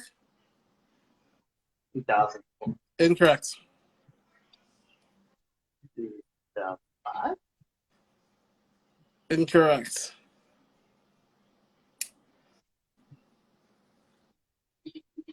I could also barely hear you, by the way. Probably Backlash 2003. Incorrect. Okay, then stick one. Next. Kane versus Matt Hardy.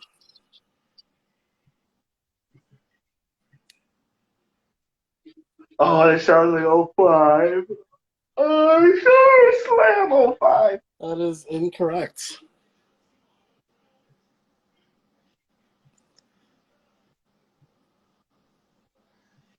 SummerSlam That's 04? correct. Hey, you got it. That's your first big. You got 6 points on that one. Good job. That was hard. I'm like, what are all those pay-per-view names? 2000, It's so hard. 2000 to 2, like 7 or 8 pay-per-view names. I think I know all of them, except one of them interchanges with Bad Blood after a couple years. But I think I remember because that's all of that was like my favorite name for pay-per-views. Like take away the big four, you literally had Backlash, Unforgiven, Vengeance, Judgment Day, Armageddon. Those were all solid as fuck names. Like I liked all those names. Then we get in like 2010, we start changing some things. We have Over the Limit, Breaking Points, Bragging Rights, fucking TLC. I hated Oh, bragging like, come on, bro.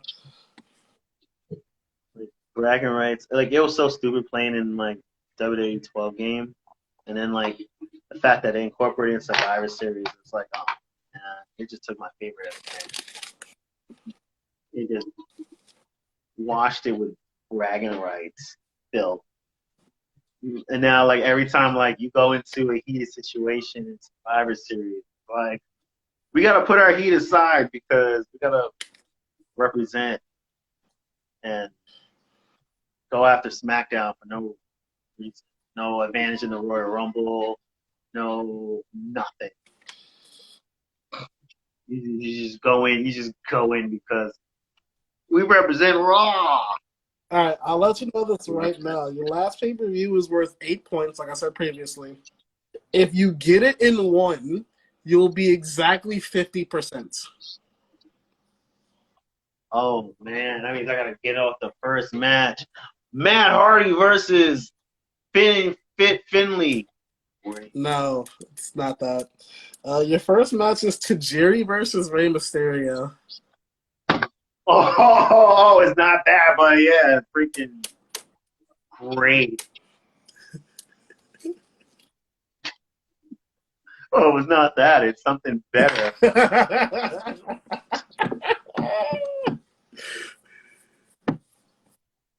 Fuck. Rey Mysterio versus Tajiri out. How the fuck did I get that?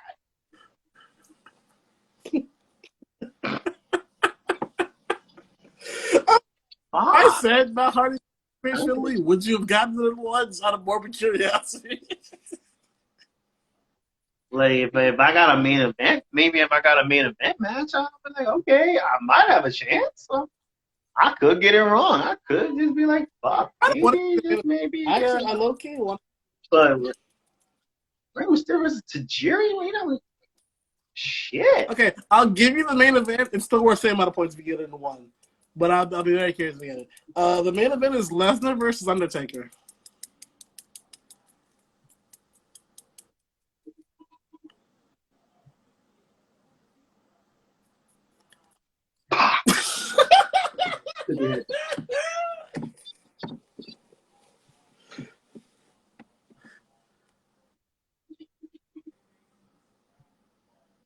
Shit.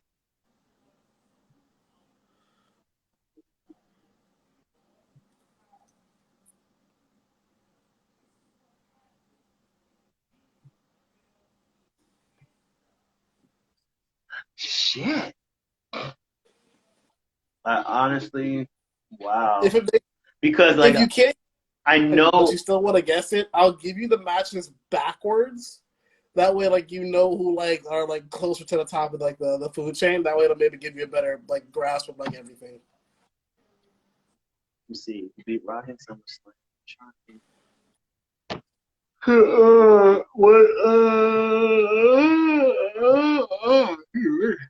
I know the Undisputed is Was on the it? line for this match. I don't know if there's another stipulation. I do know Because they had a cell match. Oh, I know exactly what this is now. Okay, I don't want to tell you that because I might give it away. Actually, I know exactly what match this is. Never mind.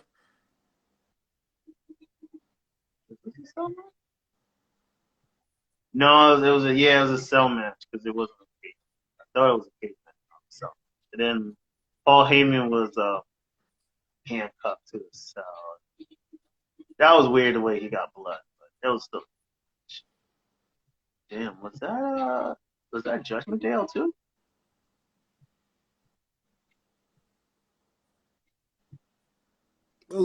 My guess is Judgment Day That's 2. incorrect.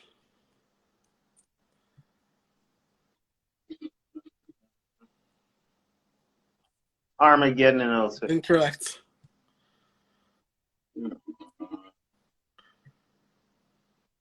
No Mercy 02. Incorrect.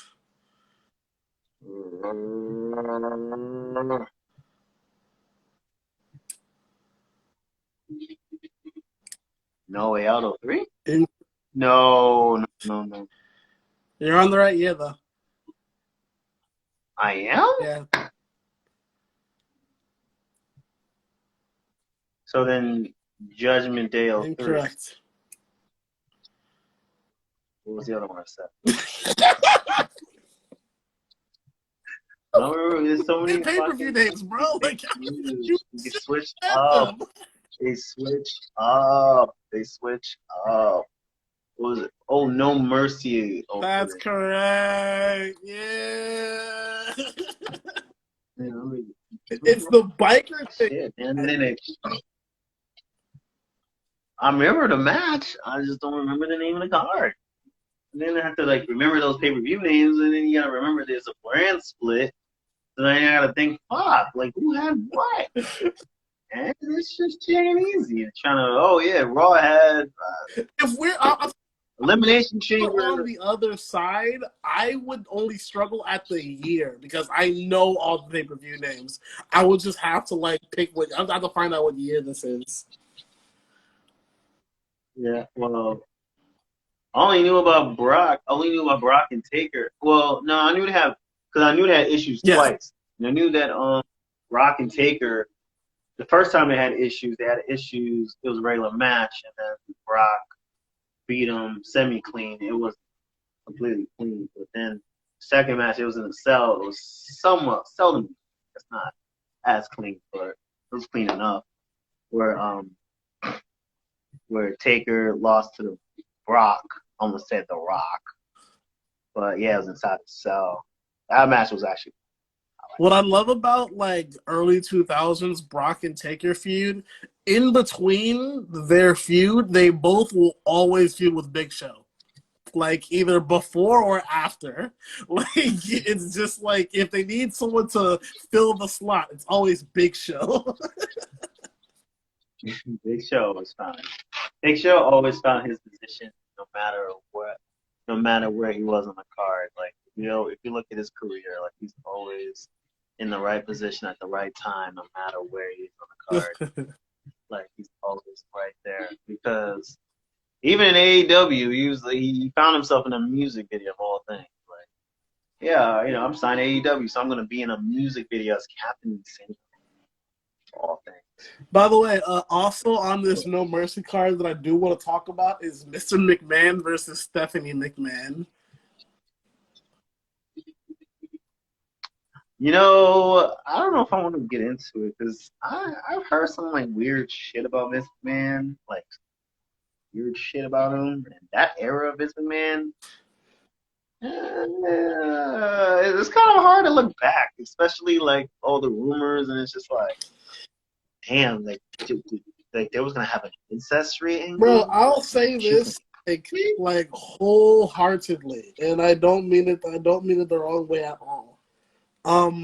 When Vince just doesn't give a fuck, the ratings will be at its peak, but it'll also be a weird time in wrestling. No, well, that is pretty true.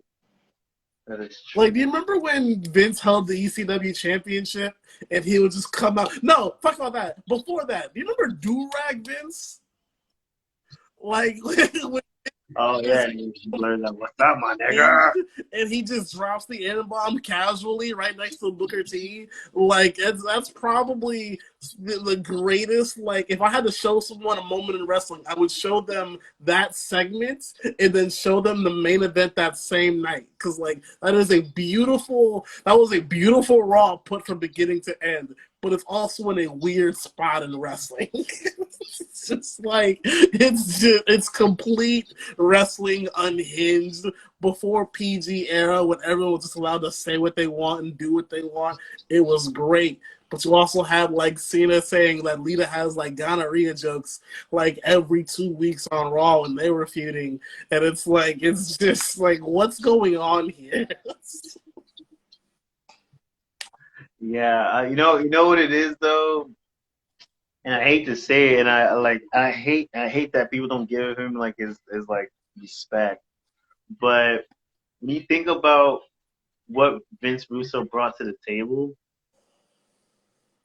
and you think about WWE once they took him out, a lot of the weird shit that WWE tries to do, it's kind of goes a little bit too far. Now, I'm not saying that, Mae Young giving birth to a hand was, wasn't too far, but I mean, that was also like, that was also Crash TV. This is like, what the fuck are we doing kind of deal.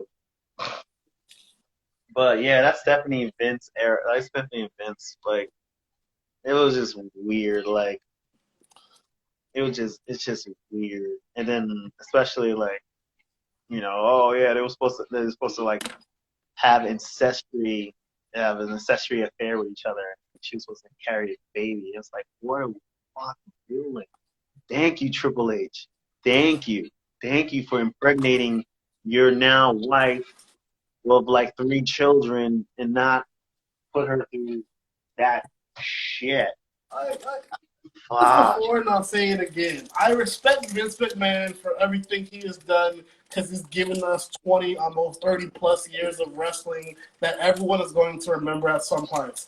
But if he can fall off the wagon a couple of times in the middle of those decades, I ain't mad at him. Oh yeah, it's 95. One of the worst years in wrestling.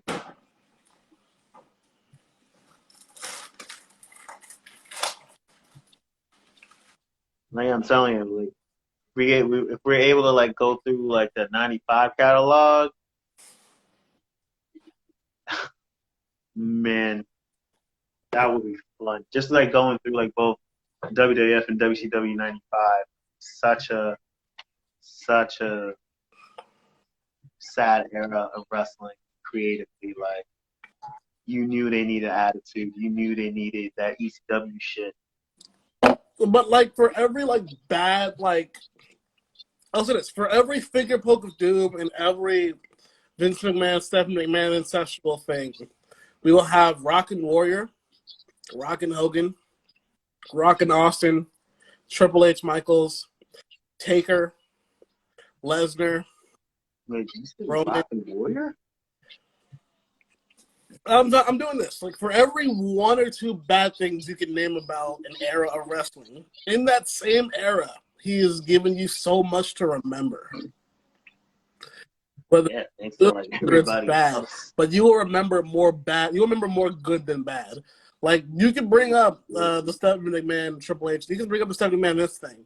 I can bring up Rockin' Austin, Rockin' Hogan, Taker Lesnar, like Cena Edge. Like, there's so many like great Montreal Screwjob. You have the Milk Bath. That was so great about that. It's I guess Bret Hart can still make money off. It's literally the most notorious thing that WWE has their hands on, and it actually helped out more than Vince thought it would fuck him over. The fact that we got Vince McMahon to be an on-camera heel and be probably one of the greatest heels of all time propelled WWF into stardom. I mean, you have Austin too. But Austin wasn't really big at that point. When the Montreal Screwjob happened, your biggest stars was Michaels and Bret Hart.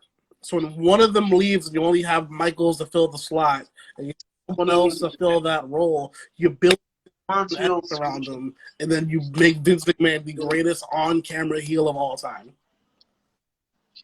No, like honestly, what really catapulted WWE into mainstream was Tyson versus Austin.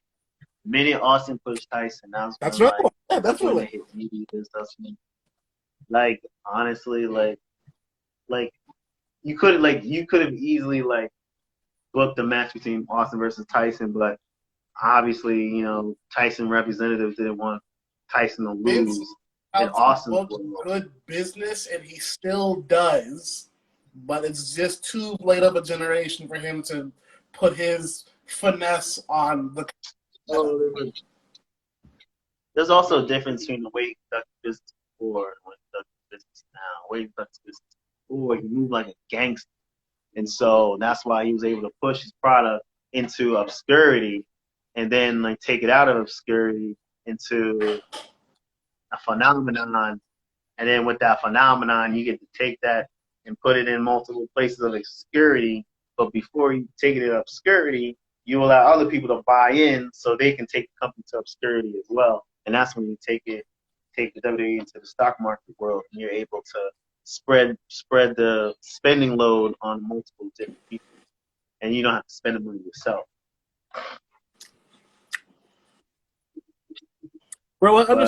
But making WWE go into the public stock market was a terrible idea, in my opinion.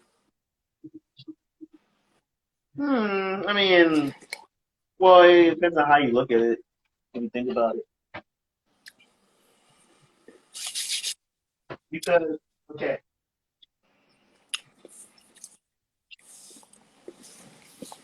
That's when wrestling started to go PG. You know what the beauty of having a stock market, of having your business go into a stock market? You know what the beauty is? Oh shit. I'm here, I'm listening, I'm just making coffee. Just making sure you're clear.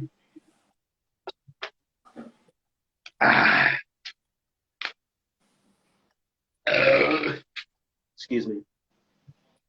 When you fuck up, you have multiple owners to kind of get in your ear, and you also have insurance to cover your fuck up so you can give it a good story. So when it comes out, it's not as bad as it seems. Like, look at that whole Mr. Man scandal thing. Like, look how, like, it really didn't hurt WWE at all as a company. In fact, they've seen business grow already. Like, they're already getting fans to invest in the pro wrestling a little bit more. I noticed that last week on Raw, like, fans are like getting into the wrestling more. It's just that it's not what they used to, because they're still seeing a guy, a pushed guy, go against an beatable person, a beatable guy, whereas they see a pushed girl go against a beatable girl. And so when they go into that type of match, that's why they don't really like get into it like that, because they know who's gonna win. They'll still cheer for their favorite because that's what you do, but you're not gonna like really invest heavy. You're not gonna invest your throat into cheering something that you already know is gonna happen. But they're still investing in the wrestling. I noticed that. They wasn't investing in wrestling before, because they'll have like Dolph Ziggler go 17 minutes just to lose, even though we all know he's gonna lose. and it's like, yeah, give him a show, Dolph, and he's not getting over it. Every move he does, he gets no pops. Dolph It's fills like, his position well, and that's the only reason they're still keeping him. They've given him. I will say honestly, I feel like they have given Dolph enough, low key, but it just doesn't seem like it. I think that you could have done more with Dolph. Like, they could have definitely done He's a more with multiple-time Dolph, world but champion. He went back and took over NXT. yeah, he won Dude, the two of the worst like gimmicks of all time, and still has propelled himself to be a top star. The dude has done enough. What? I mean, he's only been a champion for like what, a month? And then like by the time he was awarded the belt, he lost it. In the storyline, the boyfriend was stripped of the title for the new boyfriend, which was Dolph, and then ended up defending it later that night. The old boyfriend went to chase after the title of the new boyfriend. He wanted back. I mean, you know, like even Dolph said in the interviews that sometimes he doesn't want back to that as a title. Like he's not even proud of even holding that title because it was something that was basically given and taken. I didn't even know he was world champion around that time until like I did a Wikipedia search and I was like, wait, they did that? Yeah, he he beat Edge for the belt and then lost it on SmackDown the next day. But then he's also cashed in on Del Rio when Del Rio was super hot, and then took all that momentum and ran with it. Thing is, he didn't even beat Edge. Ricky stripped him. Yep, you're right. The storyline: Vicky stripped him, gave it to Dolph. Edge was like, well, "If you're such a man, defend that title." He's like, "Okay," and he lost. But then he won Money in the Bank, which no one thought he was going to do, and then cashed in on a red hot Alberto Del Rio, and literally took all that momentum for a long-lived storyline with John Cena. A long storyline with John Cena. You know what's sad too? Like, I don't know what happened. Like, everything was going well because AJ. Oh, what happened? Like, man, Dolph had it. And especially, he was one of the best carriers. I have to admit, he's definitely top 13. Dolph is like top 3 best carrier of the Money in the Bank case, in my opinion. First one was Seth. I want to say second is Edge. Third is Dolph. But I have to like really like think about all the Money in the Bank carriers because this beatbox.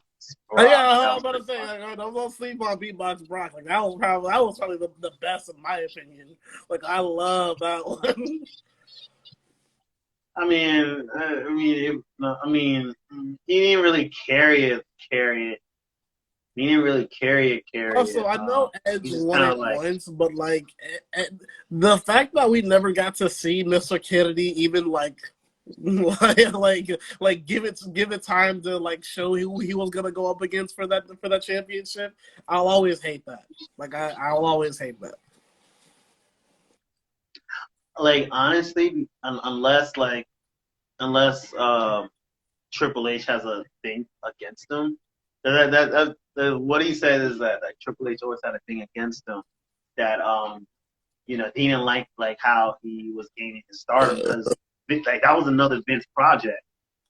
I forgot about Mr. Kennedy. He was a Vince project. Like he was pushed. He was pushed to be the next big deal. That's why they had him beat.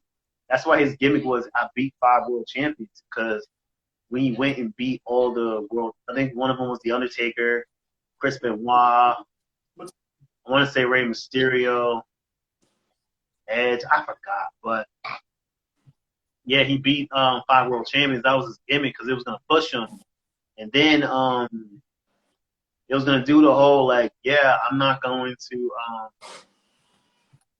have any surprises. I'm not gonna cash in on anybody after a match. I'm taking it straight to the top. whoever's bringing the title to WrestleMania, I'm chasing after you. I'm cashing this in at WrestleMania. And that was going to be his gimmick. He was going to take it all the way to WrestleMania.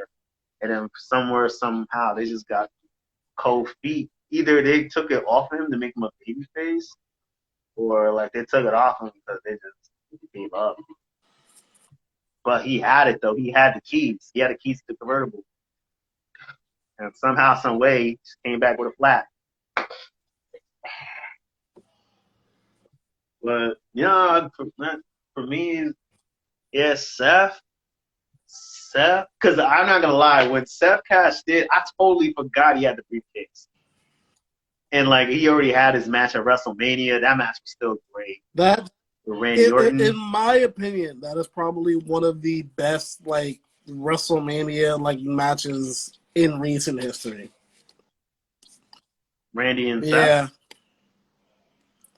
Oh yeah, that was pretty. Did he had J&J Security? Did he have J&J Security with him in that match? I remember being a really, really good match. Him, yeah.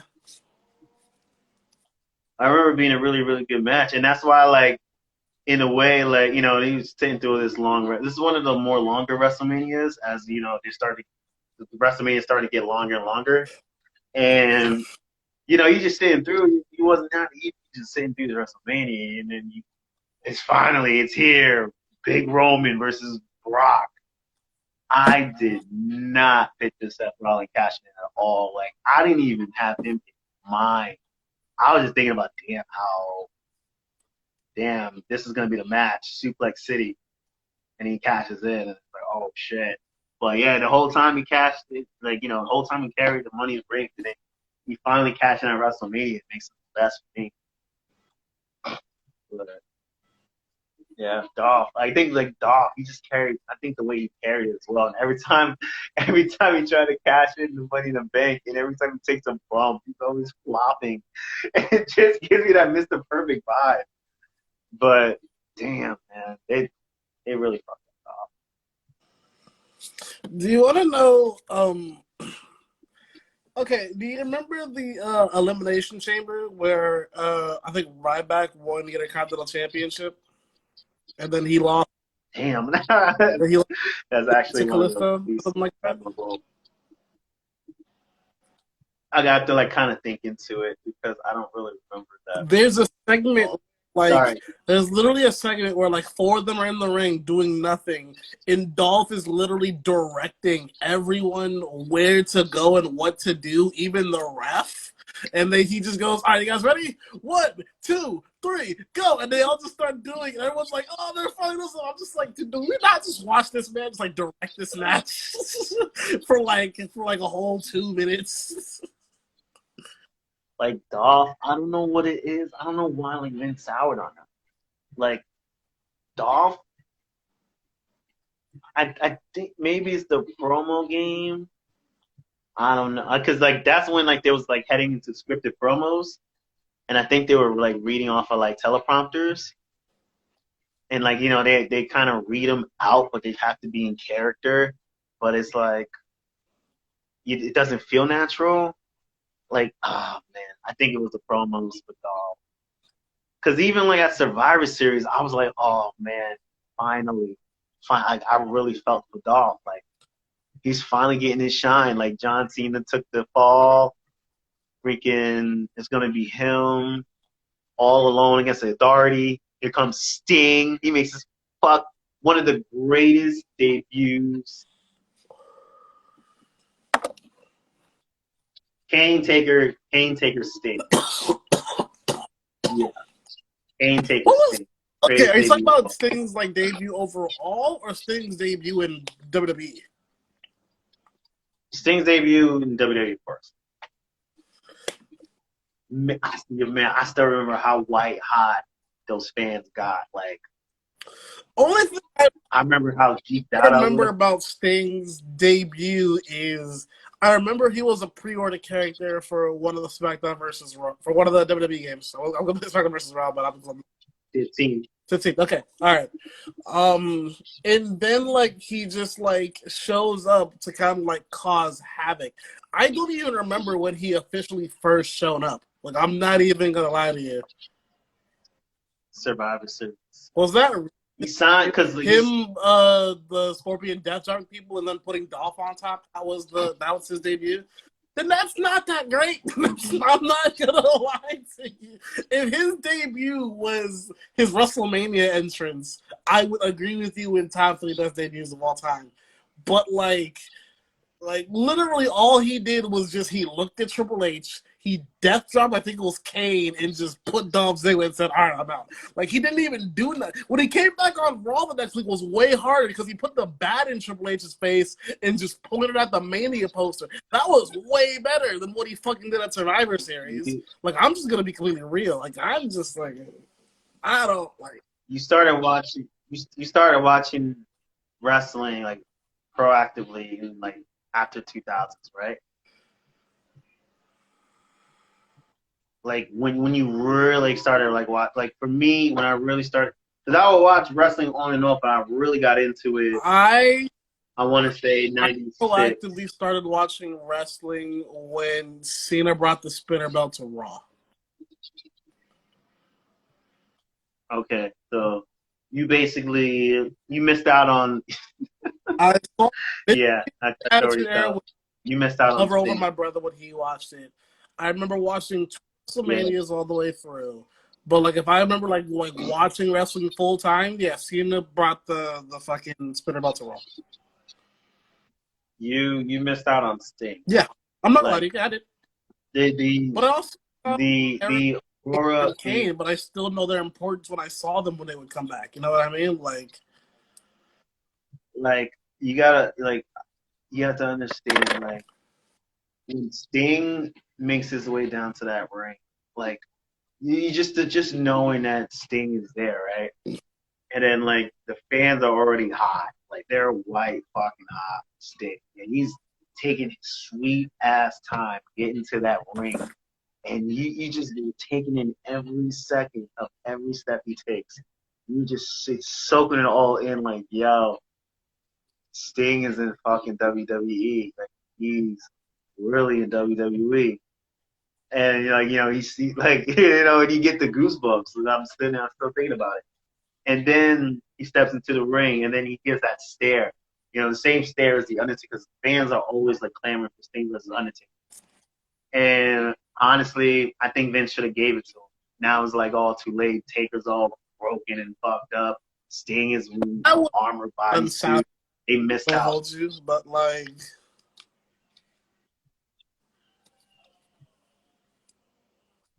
you definitely missed out on the era. Sting, whew. Yeah, especially when he did that Scorpion. Oh man, huh.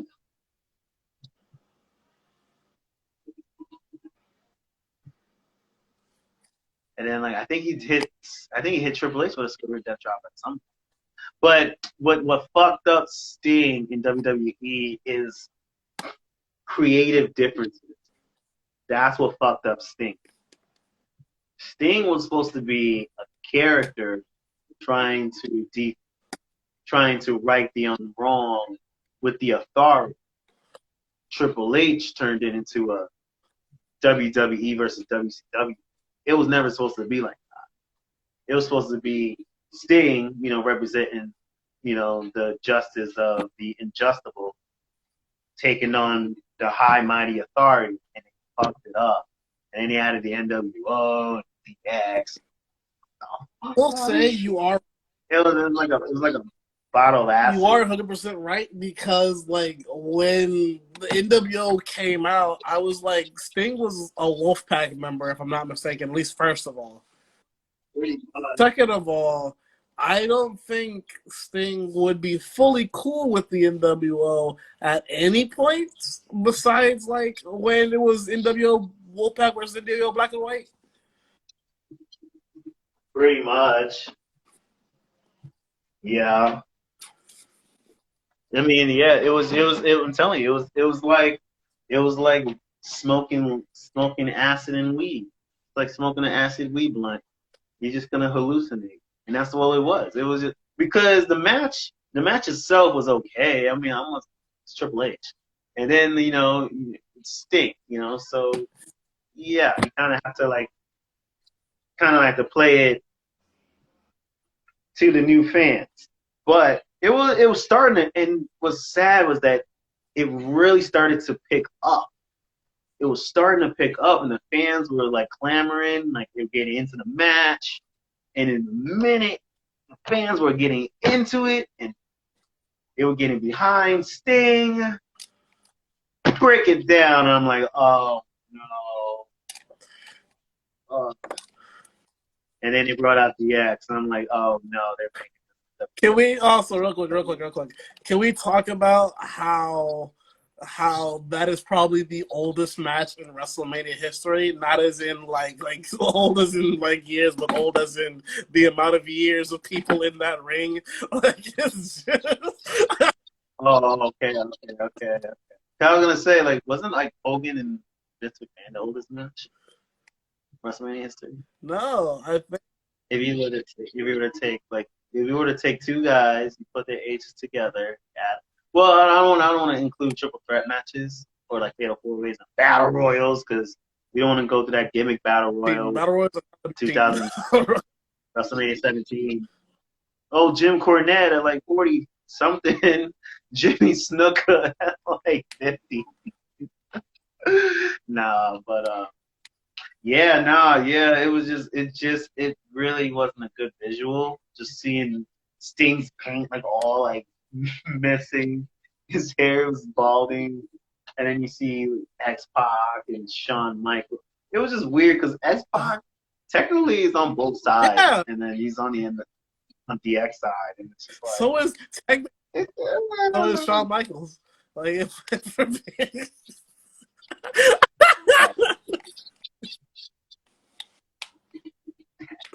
you remember that NWO experiment? They had great people like Scott Hall, Shawn Michaels, Booker T, like Flair. Fucking Supernova, Stevie, Richard. Hey, I'll say this wholeheartedly: NWO rolls deep. At least that much. Like NWO. I'm about to be 100 members flat. If we're counting Bullet Club members, they'd be over 100 members flat. But if we're not, they're close. They're damn near close to it. Yeah, it's like the NWO is so cool. It's so cool, and it's crazy how like you can play 2K22, you still get NWO shit. Like, yeah, and they even threw in Eric Bischoff. Like now you can have the entrance with Eric Bischoff, and you got Eric Bischoff, and you have Scott Hall and Kevin Nash, and you got Hollywood, and it's just like damn, we just love our NWO. Bullet Club. Remember WWE 12 where you do your create a character like story mode, and you basically have to like overcome WCW essentially. When like the whole storyline of just like Nash and Mysterio coming together and them spray painted like NWO on like every belt, I was like, I like this. I like this. I barely even remember the stories, but yeah. Wait, is it the custom story? Because it's Sheamus story or their own creator wrestler. And like it all starts like Rey Mysterio's like your teacher, and it's like, oh, Nash is coming back. We're gonna do a whole program with Nash. When you find a random elimination chamber, and then Nash and Mysterio join forces to make an NWO, and then he finger poke of Doom's Kevin Nash, and then Rey Mysterio comes with the WWE Championship, and they spray painted NWO. I remember that the most because WWE 12 is the story mode I remember doing the most because I think it was the best written story out of all of them. And it's like... Oh, lucky you. Because it started with Sheamus doing an Ultimo Dragon and just holding every single belt on his body. Sheamus. Then you have Triple H reliving his glory days and then ending on the throne. Oh, it was Triple H. I couldn't think of the other storyline.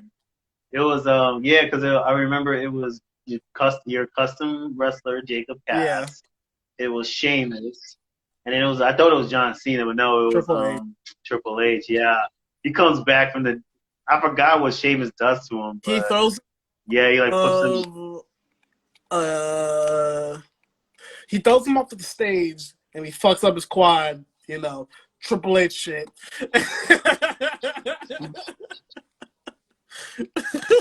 I'm not even on every, like they literally said, "Oh no, there goes his quad again." I'm just like, y'all dirty for doing this to Triple H. Oh man, and it was so crazy too. I played that storyline super late. I played that storyline. I want to say 2015. I finally played it, and like I played the Sheamus story, and I'm just like, man, whoever written this. That was a great stable he could have made in the United Kingdom. That was They made it. It's called the fucking what is it? What are they called? It's wrong people though. The United Nations. I don't want Rusev in my United Kingdom. League of Nations. League of Nations, yeah. I don't want Rusev in my League of Nations. I'll keep Del Rio. I'll keep Sheamus. Give me McIntyre because McIntyre makes the most fucking sense. Then you have William Regal, best talker of all time. You don't need Rusev. Was he already fired? Was he already fired? I think it was already fired. McIntyre's already gone. But like if you would have fucked the 3MB up and then just put McIntyre in the League of Nations, you could have done a lot earlier. It would have done way better. Way better. I mean, League of Nations, I don't know. I think Lana be the talker of the group. In that case, it's fine. But like, you have Sheamus who could talk well too. So it's like you don't really need Lana. Oh, whoa. Sheamus started talking well. Sheamus wasn't known for his pro. I remember those League of Nations Sheamus promos. Oh yeah. I remember Sheamus being the top heel for Roman. Oh my god. It was so bad that they just gave Roman the title just to take it off of him at the Royal Rumble. Sheamus 016 says, "I just kicked your ass." I'll give you that. It's terrible. It was bad. But when he grew out of that, he became a good talker. Not really, because nobody got into him until like recently when he got his ass beat by freaking Walter, and they're like, "Oh, Sheamus can wrestle." It's like, yeah, but he just Sheamus was just like Sheamus. Okay, Sheamus is always just like in a bad like spot on a card unless he's trying to fight for a championship. Sheamus is what you call a Triple H player. He's not gonna ever really shine as a top guy, but like you can build him to like work with damn near anybody. Hold on, we're gonna skip over King Sheamus. King Sheamus was lit. King Sheamus won the U.S. title. He was world title too.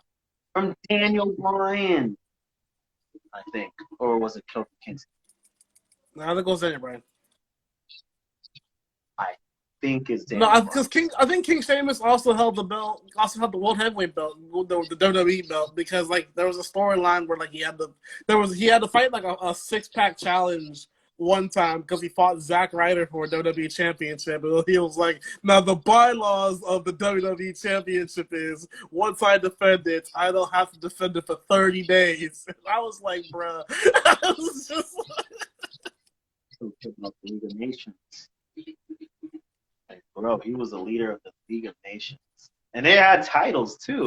And then it was King Barry. Like, I mean...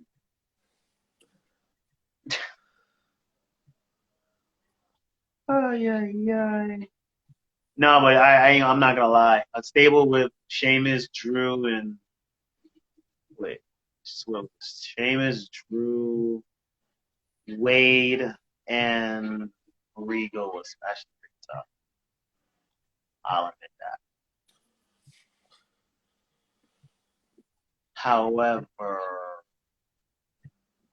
all of that Bound for Glory, winning all the gold. Like, seeing Sheamus with all that gold, I was like, I mean, I guess if I had to do it. Bro, And then I like love the picture of like they try to put even like animated well it doesn't even look well. They tried to put everything on him and Bell started slipping. I was like, yeah, yeah.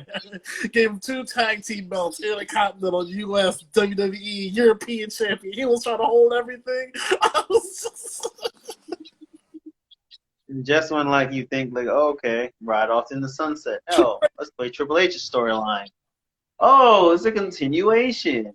And then you hear time to play the game. I'm like, oh. You literally just end Sheamus' story, and you just go right into Triple H's. I thought that was cool. I thought that was clever as hell.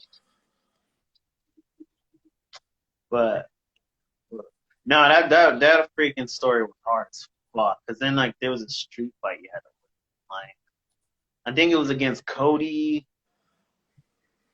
What was it? Cody, Miz, Randy, or somebody else.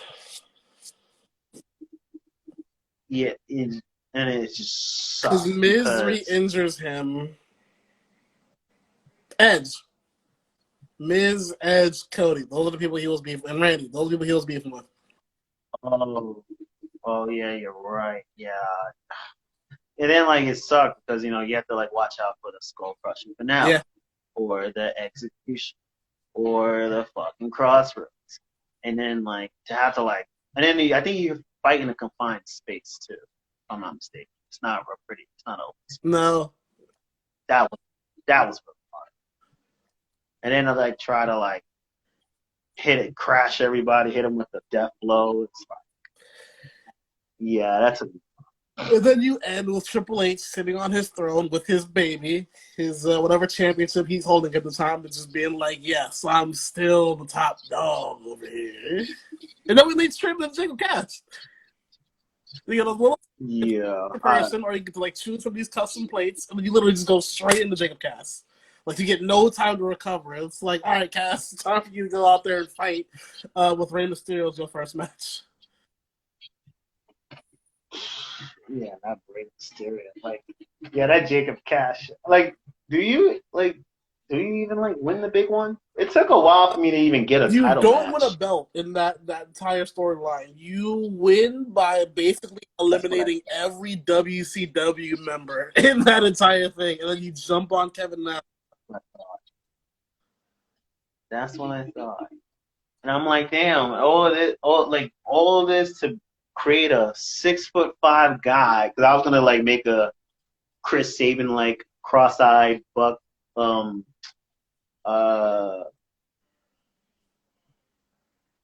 do you call those two? Bucktooth? Gap tooth wrestler. Basically, I was gonna make that type of a wrestler. He was gonna be short, and he was gonna be like a luchador. Not a luchador, but he was gonna be like those indie wrestlers. And freaking, I'm like, damn, I can't even go down in size. And so I'm like, oh, I gotta be a 6'5". Can't have a midget powerbomb Vader. Yeah, that's something.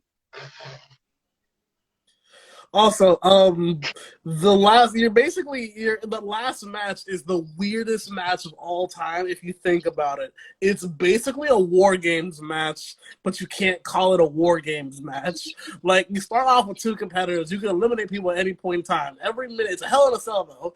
Every minute somebody comes in and your team Hunter, Cena, Taker, and Mr. McMahon. That was your team, and I was just like, you can't write how bad this is. I'm like, come on, bro. You have this man come in and just like, I'm gonna beat up Vader. I'm gonna beat up Kevin Nash. I'm gonna do this. Like, no, bro. You sit your 65 out of your head ass down, bro. If you don't calm down, let the young boys do this. I swear these WWE games, like, they have this like weird obsession. Like every era, they have weird obsession over shit. Like one era, they have this strange obsession of watching a wrestler get ran over by a car. Someone has to get ran over by a car. Someone has to get hit in a car accident. There's not one in like and 7. Because no, someone gets ran over in 7. Huh? I'm literally playing through 7 now, and I'm pretty sure. SmackDown versus Raw 7? I'm pretty sure in one of my SmackDown ones, someone gets hit by a car. Yeah, I think because I know Teddy Long gets ran over by a car. Teddy gets ran. Teddy Long of all people gets ran over by a car in 2000. Yeah, here comes the pain. You can either get ran over by a car or you can run somebody over with a car. Yeah, that's SmackDown versus Raw is you get hit by a car.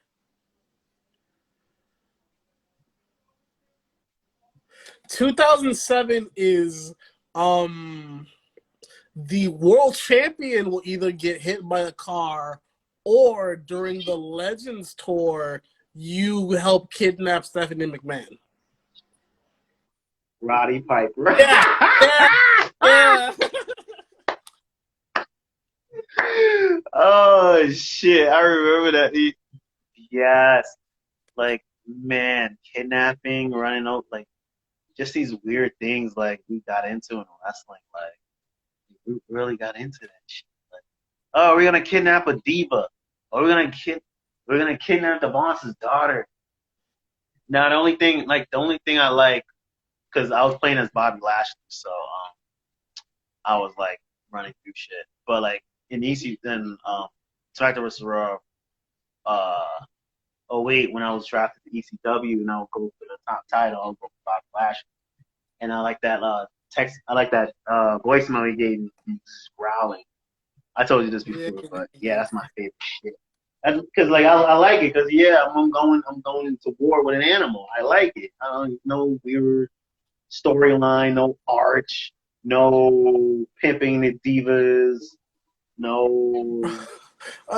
Even though I did have Brock Lesnar pimp Eve Torres on one of my stories. Bro, SmackDown versus Raw literally has you go off and collect divas like trading cards, and then once the year is over, you just can't use them anymore. And I'm sad about that. Like, it sucks. Like, in order, you go from Tori Wilson to Sable to Stacy Keibler to Trish Stratus. And it implies you fuck all of them. Yeah, we've really come a long way with video games. Damn, who used to hit on me? I want to. Damn, wait. I want to say it was in SmackDown versus Raw. They've done it. They've done it in 2008, but I think it was 2007.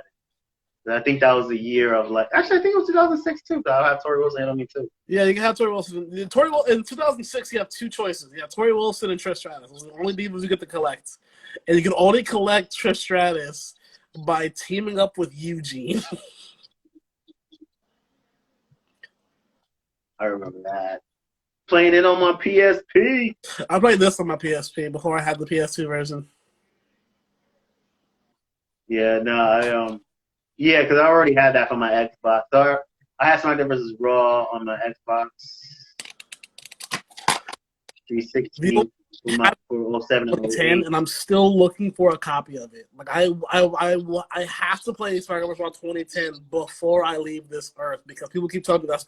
I actually heard 2010 because that's when it started the new engine, the Predator engine. But I don't think they called it the Predator engine. No, I think they did because the Predator 2.0 was in WWE 12.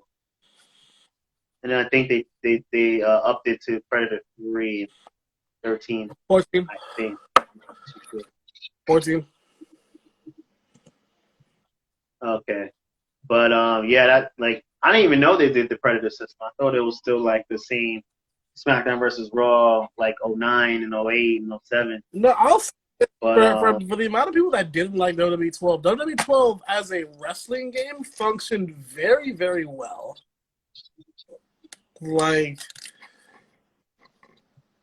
you can't interrupt people. You like everything is like fluid. I understand like the move set wasn't as great as every other one in the future, but like Well, I mean, well, yeah, obviously, going in the future, you're gonna add more. But the thing I like about 12 is that you can take your creative. Honestly, it's those creative juices from that game that really carried on into like the 38 2K19 and like the 2K22s, where you can like create your own reel, you can create your own storylines, you can what else can you do?